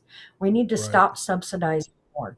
Right. That's one of the other big things. We subsidized corn. We subsidized ethanol. It's went as far as it can go. We need to stop doing that. Give farmers another option and start protecting public health. So I guess in a roundabout way, those are some of the things that I would like to see instituted. I know none of that's going to happen, quote, overnight, but I think Right. it's, we definitely can start working towards. We've got a lot of our farmers and getting together. We've got a group now called the Lobe Rangers. You can look them up online, and there's an argument that we can't do this, right? We're going to bankrupt farmers. But here's the thing, guys. We have farmers in Iowa doing best practices. They are doing the things, they've diversified their crop, they've reduced the amount of chemicals and fertilizers that they're putting on the ground. And because they're not growing corn, they don't have to have all that stuff. And they found crops that, pay their bills. Another big thing, and I'm just going to say it because I support it, I think we need to legalize marijuana in the state of Iowa. That is a high value, it's a crop diversification. You don't need a huge yield to have a high crop, high cash crop value. And it's something that, because we also need to encourage beginning farmers and new farmers. And that is something that, realistically, you don't need hundreds of acres to be Right. successful at, right? If we ask our farmers to do this, we have to make sure that we give them the resources so we're not bankrupting them. So some of that will come, resources from Des Moines, putting programs in place that help them acquire equipment, help them acquire land, help them, shift over from corn to a different crop. So that's partly how we do that. And then we need to, establish regulations and enforcement that actually have teeth. Voluntary, this voluntary, as I say, voluntary nutrient reduction, it's not working and it's not gonna work. When you're asking them to produce high yields, get as much out, they have no incentive to reduce it on their own. So I know people don't want to hear it, but it's the truth. We have to regulate it. And then we have to have enforcement that is targeting the real root of the problem, which is primarily, agribusinesses and these monopolized corporate farms. They are the ones that they don't live here. They don't care, right? Right. These are people, Right. they don't live in Iowa. They, that's another thing, making sure that there's transparent ownership of land. Right now, if you try to look up, say, who owns this 1,000-acre of land, it's in a trust or it's in a corporation, and you don't know who owns it. And the reality is because it's owned by a hedge fund, right? It's owned by an investment corporation that bought millions of dollars in crop ground. So they can take that millions of dollars of crop ground off their taxes as an expense to evade paying federal taxes. And then they turn around and they lease it out. So the farmer, the actual person that farms that land, comes in and they do the farming for this corporation. And they get a small amount of the end end product and profit, and then the majority of the funds goes out of the state. So a lot of the worst polluters, one, don't live here, and the majority of the money that they're making polluting Iowa is going to a whole different state. So it's not even staying in Iowa. And so I think transparent land ownership can sort of help stop a little bit of that, because then we know who it actually is that's the problem, and then make sure that the fines are high enough that it is not standard operating expenses. Slapping them with a $5,000 or heck even a $50,000 fine, they don't care. It's not enough. For a large corporation, yeah, they don't care. Yep. But we need to also make sure when we do that it is written into legislation to protect our family farmers. We do not want to bankrupt or disrupt family farmers. And, somebody pointed this out, so I want to make sure I'm real clear about this. A lot of our family farmers, their farm is a corporation. They have incorporated it because it is a business. I want to be very clear so that they understand they are not who I'm talking about. They are a family farm, and we understand that they have incorporated because they're a business. We are going after these outside hedge fund, investment groups and large corporations, people that don't live in the state of Iowa. That if you make the land ownership transparent, you would know exactly who they are and the exact ones I'm talking about. So You're going after the big conglomerates, the big, huge. Yeah. Yes. Absolutely. Yeah. You kicked off. Yeah, go ahead. I was just going to say, you kicked off a conversation in the chat, which I love, the conversation of legalizing Mary Jane. I'm all about that conversation. I'll tell you why I'm so for it. We don't have to spend a lot of time on this because we're getting close to the end, but the health benefits, especially for veterans, it needs to be legalized and used because there's so many. And Scott said, I think it was Scott said, yeah, it's actually safer than, alcohol anyway. Like, Here, I can make this real short and sweet. Here's my stance on it. All right. Tobacco sickens and kills more people directly and indirectly every year than marijuana does. Okay. Yeah. And at the end of the day, even if it was bad for you as a person, right? It is your body and it is your choice. Now, I say legalize it, needs to be over 21. We don't need to be marketing to children. No, anime names and fun, bright packaging and that kind of stuff. It needs to be well regulated. But I think as adults should have a right to make their own choices. You can make a choice to go down to the bar every night and drink some booze, or you can sit in your living room and smoke a cigarette. And those two things are, chemicals, they're drugs, whatever you want to call them. But what you're doing with your body on your time is none of my business. But it is an opportunity. Like I said, that is a good crop diversification, cash crop. People are going to pay for it. And you're right. There's been demonstrated health benefits. And that's the other thing. We legalize it. We need to pull it off the federal, schedule and get it where it belongs. So not only can veterans and our seniors and people with mental health illnesses and other things, it has all kinds of great benefits. Legalizing it on the federal level, one, opens up banking, because that's a big problem with it not being legal at the federal level. It makes it a little difficult because you legalize it at the state level, but without the federal rescheduling it, then you run into some banking issues. So we need to fix that because, again, if you're an adult, what you do with your body is your business on your own time. It's not like, we're a public health threat where what you're doing is hurting somebody else. Legalize it already. The other thing about that is demonstrably been used as a way uh, to keep more persons of color incarcerated. One, two, it is a uh,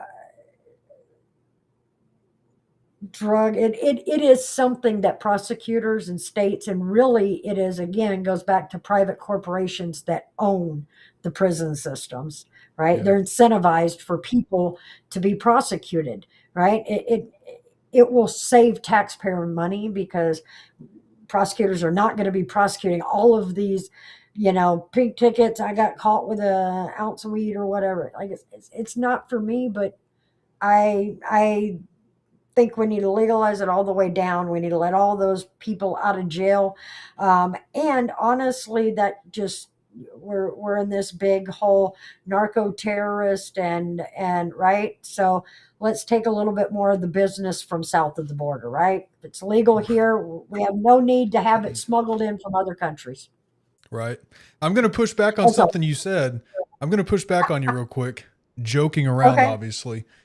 You Reagan's war on drugs was only about drugs. It was not about anything. It was not about prisons and incarcerating people of color. Come on, Stephanie. That's Reagan. Yeah. Anyway, Yeah.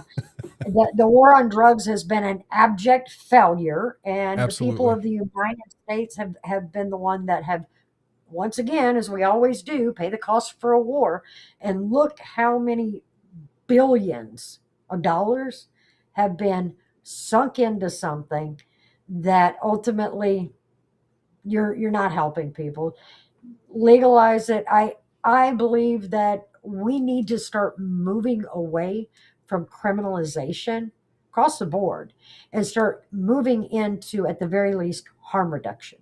If we Yeah. care about public health, instead of, and this is not even on the weed side of it, we need to stop criminalizing addicts and get them help, right? Like Yeah. stop criminalizing these things and start looking at harm reduction. If we want to save lives, then we should focus on saving lives, and putting people in prison isn't the answer. Then they walk away with a felony on their record. They never can get a job. And then the government complains because that person's on Medicaid and food stamps. If you don't want people on Medicaid and food stamps, then give them a living wage. Imagine that. I mean, how hard is it to give people a living wage? Mike Johnson says the living wage is $174,000 a year, and even that's too low. So anyway. Yeah, I believe it. All right. So You're not wrong. Nope. No, I hear you, reptiles. We are starting to wind down. I've got one final question for you. All right. So the unfiltered question, right?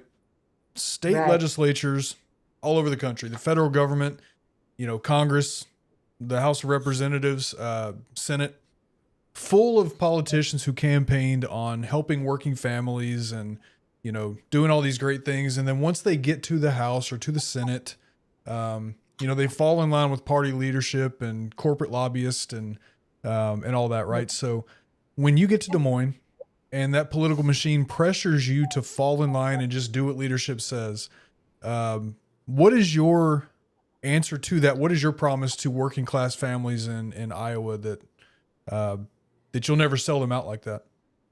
Yeah. Here's the thing. My loyalty will always be to the people of House District 5. I'm a public servant. I'm not a politician. And because I'm not a politician, I don't toe any party lines. If you can't, that is the job, right? That's the job. If you can't do that job, then don't apply. Don't go there. Don't go and tell people you can do a job that you can't do. For me, I spent 12 years as a 12 years as a nurse. And as a nurse, you don't get to pick your patient. You don't get to pick your doctor. Working labor and delivery and NICU, especially as a travel nurse, every 4 to 12 weeks, I got dumped into a brand new hospital. I got 3 days of training and said, go, right? And I had to go do it, right? I have to go do that job.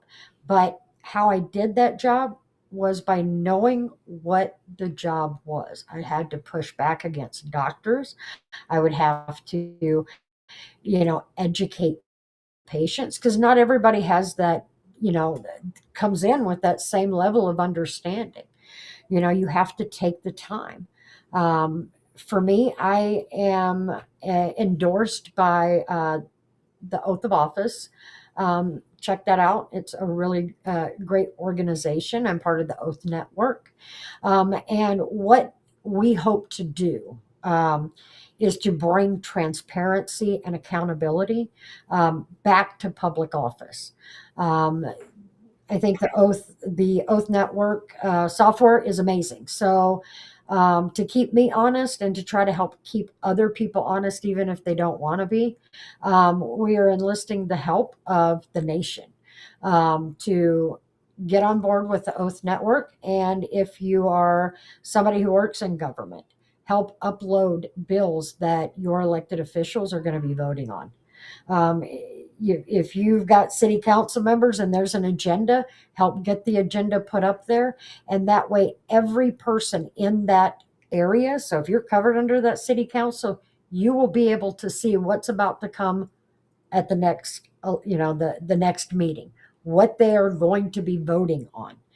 It gives you the opportunity to say, I want it, I don't want it, or maybe I do, or hey, my city council member, tell me more about this. Explain it to me, right? And then in real time how those elected officials are voting. You don't have to wait for somebody else to, pull a report together. And you can look at every comment from every person in the area. Now, is it the end all be all? No, but it's a start. We need a way in which we can basically keep a grade on people. And so, if you have a city council person and at the end of their term, you go look on there and you say, look at that. They only voted 22% with the people that they're supposed to represent. I don't think that person should probably be reelected. So there's that. Another way that we do this is with term limit. We need term limits. We need campaign finance reform. We need lobbyist reform. These are all things that I will be pushing for at the state legislature, and I will be pushing my elected representatives, my senators, my House of Representatives to do the same thing at the federal level.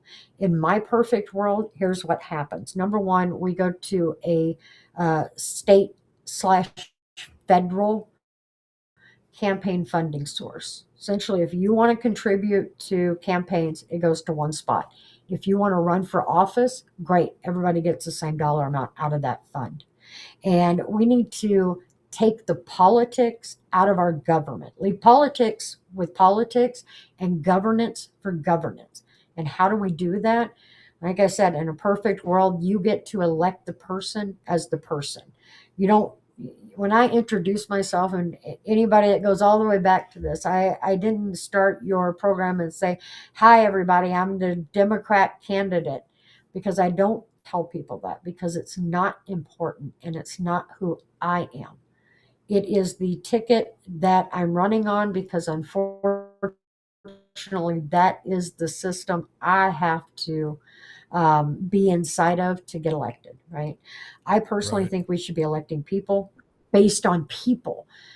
There's a lot of people, they go out there and they say, well, I'm a Republican, I'm going to vote for every Republican on the ticket. And they've done that. And then here we are, right? We are where we are because there's a lot of people out there that voted for a party line. They didn't vote for the person. And that needs to end. And again, it comes back us, we the people. We have the power to fix these things, but we have to show up and do it. We have to hold our elected officials accountable. I personally also believe that we should have a recall process. Right now, we could get Trump out of office if Congress would do their job. The vast majority of Americans, 30% approval rating, 70% of people are like, this guy, we don't want him here, we don't like this, right? We have a majority. He should be gone. But here's the problem. We can't get the senators and the House of Representatives to do the job they were elected to do, right? They've got their constituents saying, I want this guy impeached. And that request falls on deaf ears. Yep. Now, if the people had the power to recall a senator, right? If you're halfway through your term and the senator is just blatantly ignoring people, file petitions, collect X number of signatures, and then you're gone. Special election, put somebody else in office. And I mean, let's face it, that's the way it is in the real world, right? You go get a job and you only show up one day a week. You're supposed to be there 5 days. You show up 1 day a week and you only stay at work 2 hours. And your boss is like, hey man, I'm gonna have to let you go, right? That's the way it works.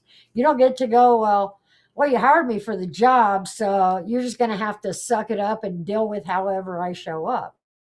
That's just insane. So why are we allowing our elected officials to do the same thing, right?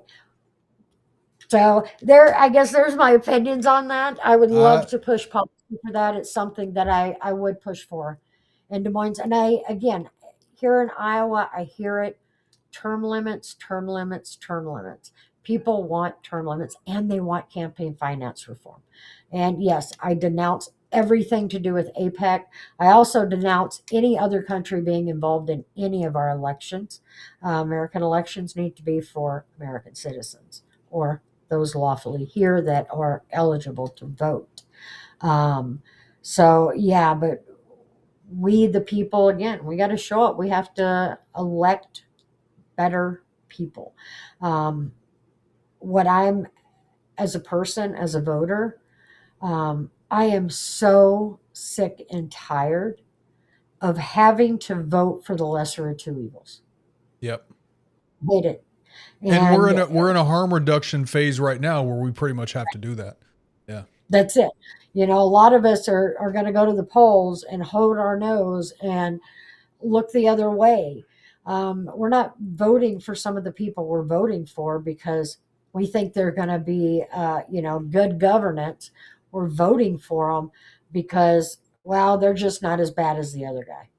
Yeah. And like that's awful. Like that's not what our government is supposed to be. But again, it takes people that have morals and have ethics and are not perfect people, but are willing to admit when they make mistakes, are willing to admit that they don't know everything, are willing to reach out to experts in a field, who are willing to push back, even if a party line wants you to, go one way, right? Like, I'm never going to vote in a way in which is not appropriate. If I'm out there, and this is part of it, making sure that my constituents have a way to get hold of me. They have my phone number, they have my address, they have my email. If I'm not willing to give them that, then I'm not suited for the job.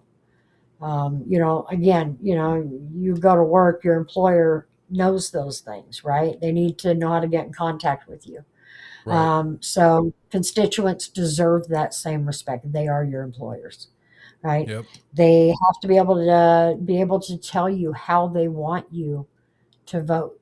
Because here's the other thing. A lot of times we see politicians go and they get elected and then they go down there and they do what they want. Irregardless of how their constituents want them to vote, they don't care, right? I could come onto your show and I can go out there and say, my vision for Iowa is this. But if Iowans don't want that, and I go vote for what I want, I'm not doing the job I was sent there for. Sometimes that means, as an elected official, you're going to have to vote in a way in which you don't like. But get over it. If you can't, don't run for office, because this isn't the job you need. That what you just said right there is the phrase of the night for me. Sometimes you're going to vote in a way that you personally don't necessarily want to vote, but that's not what matters because your constituents want you to vote the way they want you to vote. Yep. Yeah. Agent, Reptile, right. Hey, no worries at all. Have a good night. Appreciate you. Well, first of all, George Washington would be so proud of you. Sorry, go ahead. No, I seen somebody there, the Carl, who's Mitch Scott. I don't know about that, but it made me think about Mitch McConnell. And I really wish Andy Beshear would just, appoint a Democrat to that seat, because that guy isn't showing up for his constituents. And right. I'm sorry. Well, we got to where we're at right now because Democrats played too much by the rules, while MAGA was, not just bending them, outright breaking them. This isn't an honest game anymore, and we're going to get rolled over if we don't start playing hardball. I'm sorry. Nobody's seen Mitch McConnell. Nobody's heard from the guy. I don't believe the guy's even alive anymore. Maybe in machine only. We need actual proof of life, or he needs to go. This is how we got there. So Bearded Coast Grooming, that is Scott. Carl was joking around saying, who's Mitch? Yeah, I mean, and I was going to say this too. Scott's been reading my mind all night. I mean, we have a government right now that won't even hold town halls and won't tell us if they're alive or not. So that's where we are. Yep. All right. So I have a feeling you and I could speak all night long, but we do have to kind of wrap it up here. I appreciate all the information you gave tonight. So those of you in the chat, if you want to check out Stephanie, I've got her Instagram, her TikTok listed here, and her website. You can find links to all of her social media there on her website. So it's also in the description of this video, but if you want to screenshot this or whatever, go follow along, see what she's talking about, and follow all the way to November when hopefully she wins that seat in Iowa. If you want to find all of my links quick, anybody that's familiar with Linktree, I also have a Linktree, just /Steiner for Iowa.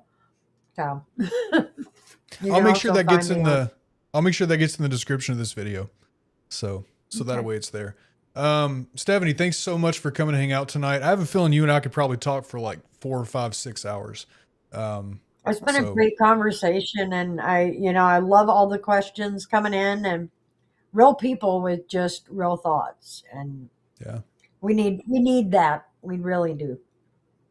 Well, best of luck to you. I'm looking forward to you winning. And I say this every week. I mean, everybody that I've had on the show is somebody that I want to see win their seat. So far, I've not had anybody that I've interviewed or talked to where I come away from the show and I'm like, you know what? I don't want them to win. They shouldn't win. And that's not happening here either. So best of luck to you. I'm looking forward to it. I appreciate that. Thank you.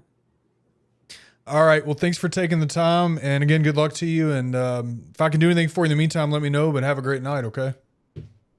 I will do that. Thank you. Bye, everybody. And you guys have been great in the chat.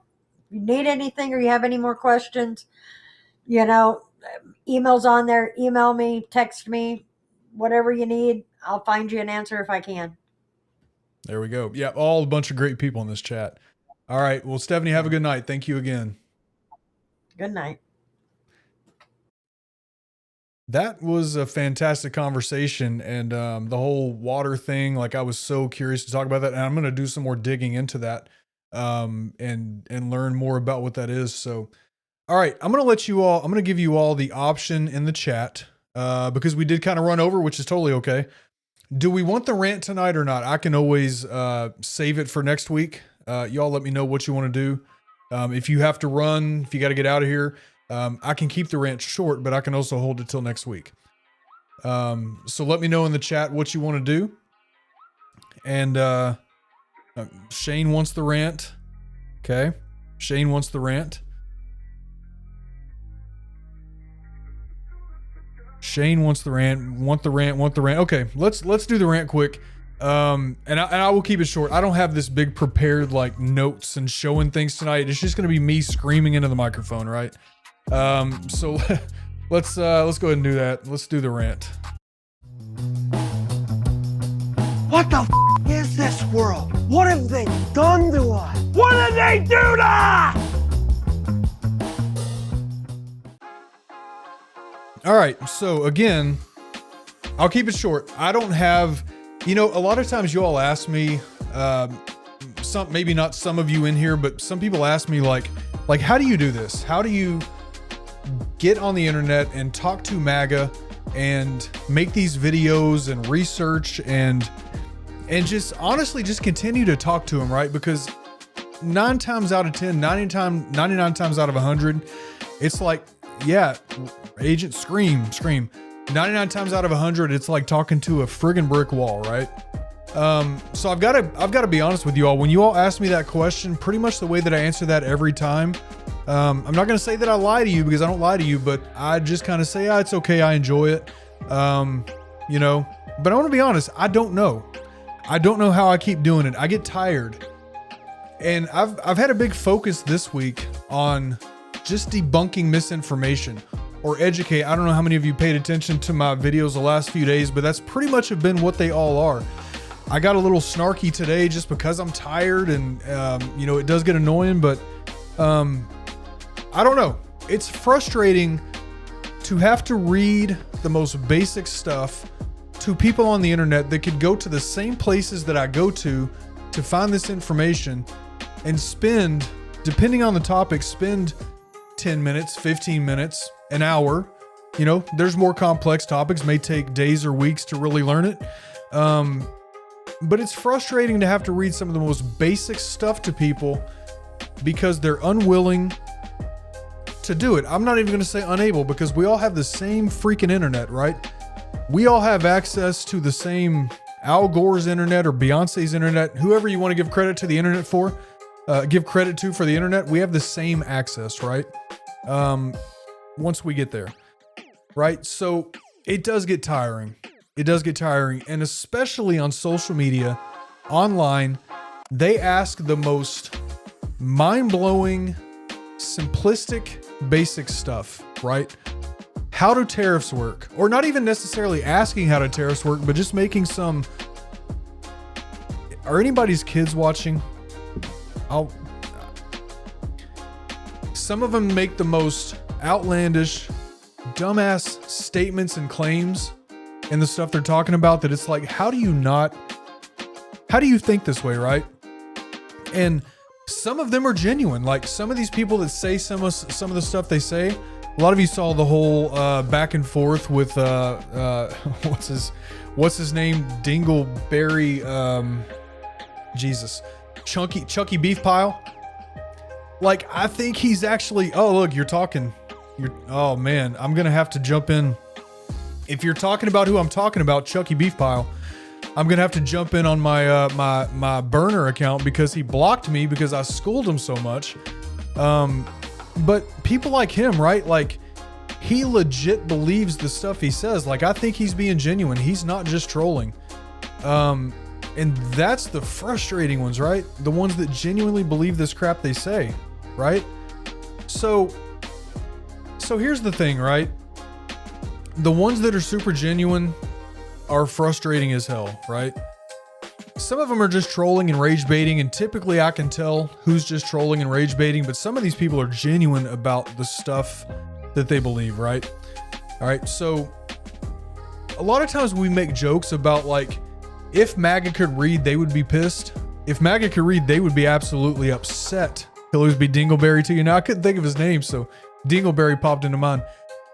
And I've said this before too, right? Like, if MAGA could read, they would be absolutely pissed. But I think that lets them off the hook, right? Most of them can read. Just being serious for a minute, it's fun to say. Most of them can read.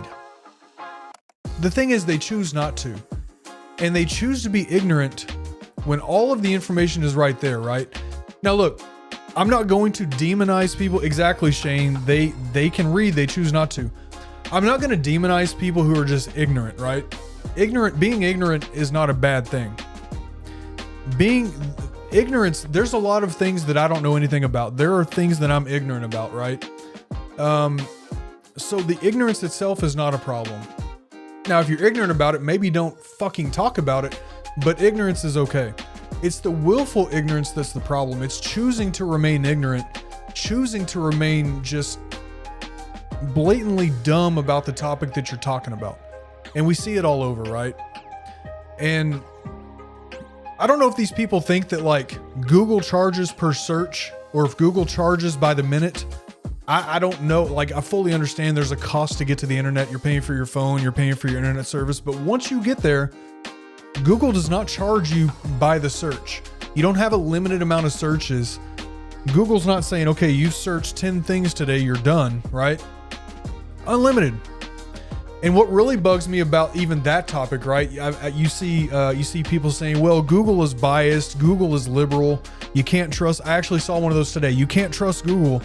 Can't trust Google. Google is a search engine. That's all it is. Google is literally a search engine that you type words into, and based on what you type into that bar, there's an algorithm that goes to find your answers, what you're looking for, right? And I say based on what you type into it because sure, you can find anything you want on Google to confirm your confirmation bias. But if you search properly, if you legit try to search out the actual information and you word your searches, you all know I'm talking to smart people. When you search properly, you're going to find the right answers, not just answers that confirm what you believe to be the truth, your confirmation bias, right? So Google's a search engine. That's all it is. Google's not liberal. Google's not conservative. It's not a Democrat or Republican. It's a damn computer that tells you what you're looking for, right?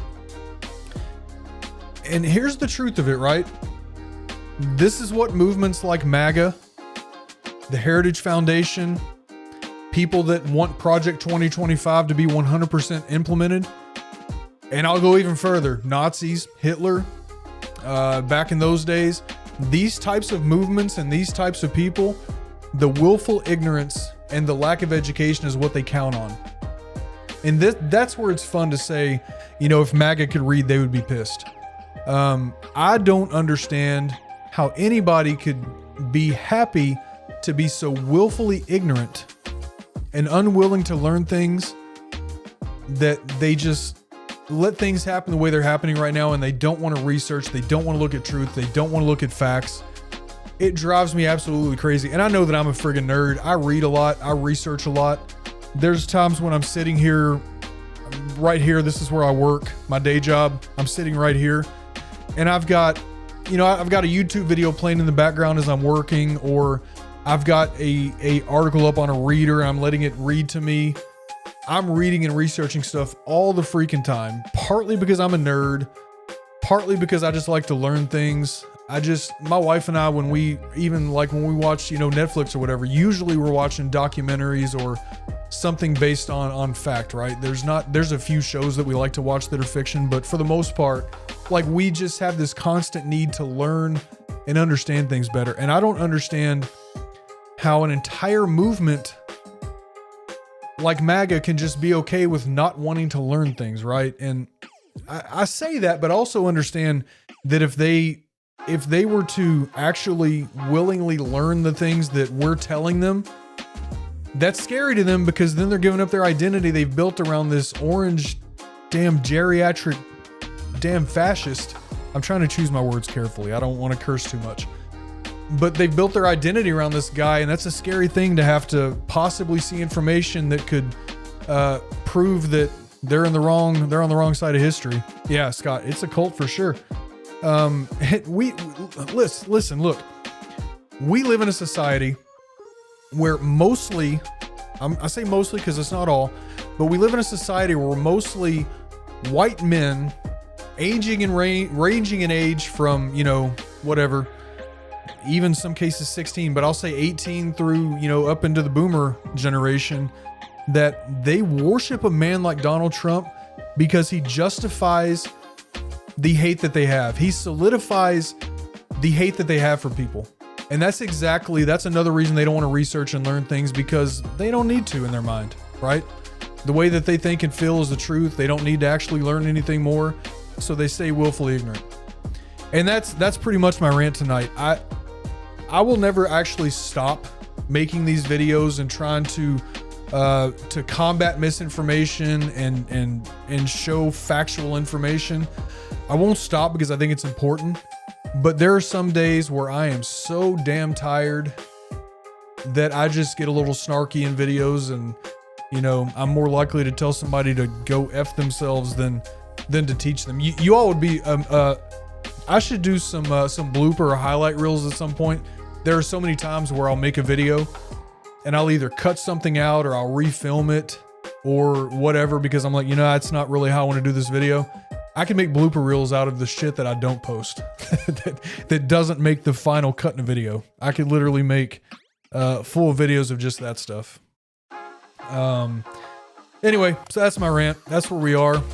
Yeah, Shane, he's given permission to their bigotry, racism, and hatred. It's sad and exhausting. And I wish I could figure out how we beat that. MAGA has become an identity 100%. Exactly. Speaking of behind you, why do you have a map of Michigan? And well, so it's a map of Lake Michigan. So it does have more of the Michigan side, just the way that Lake Michigan is curved, right? But so it's Lake Michigan. It's actually, hold on, I'll show it to you up close.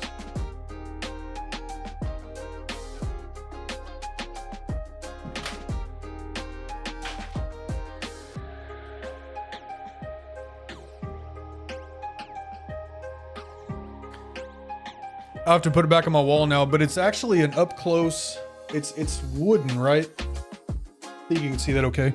So it's wooden. I got this in Door County. It was made by an artist that makes these. It's all carved out. I don't know if it's CNC or what, but it's all wood. It shows the depths of different parts of the lake.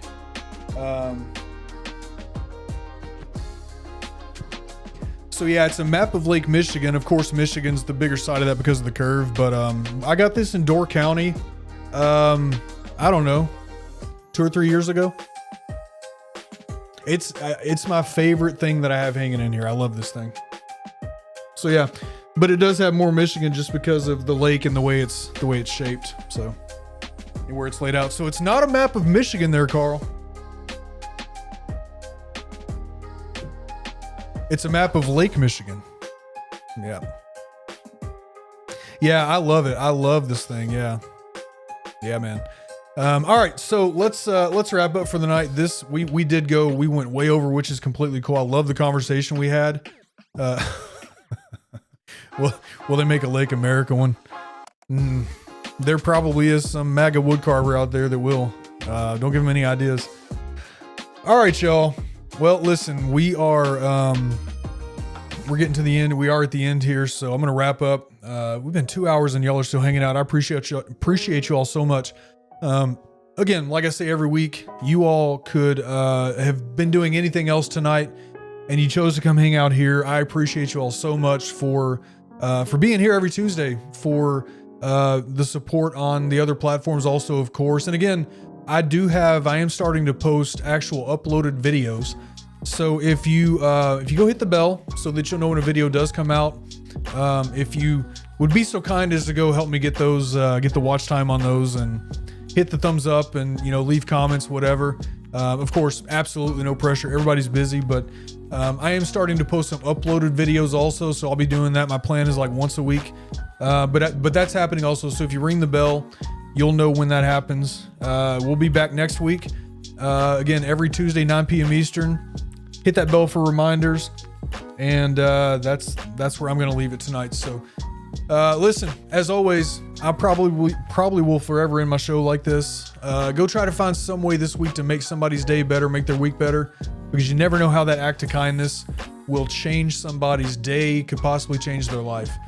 I truly believe that if we were taking better care of each other, that this world would be a totally different place.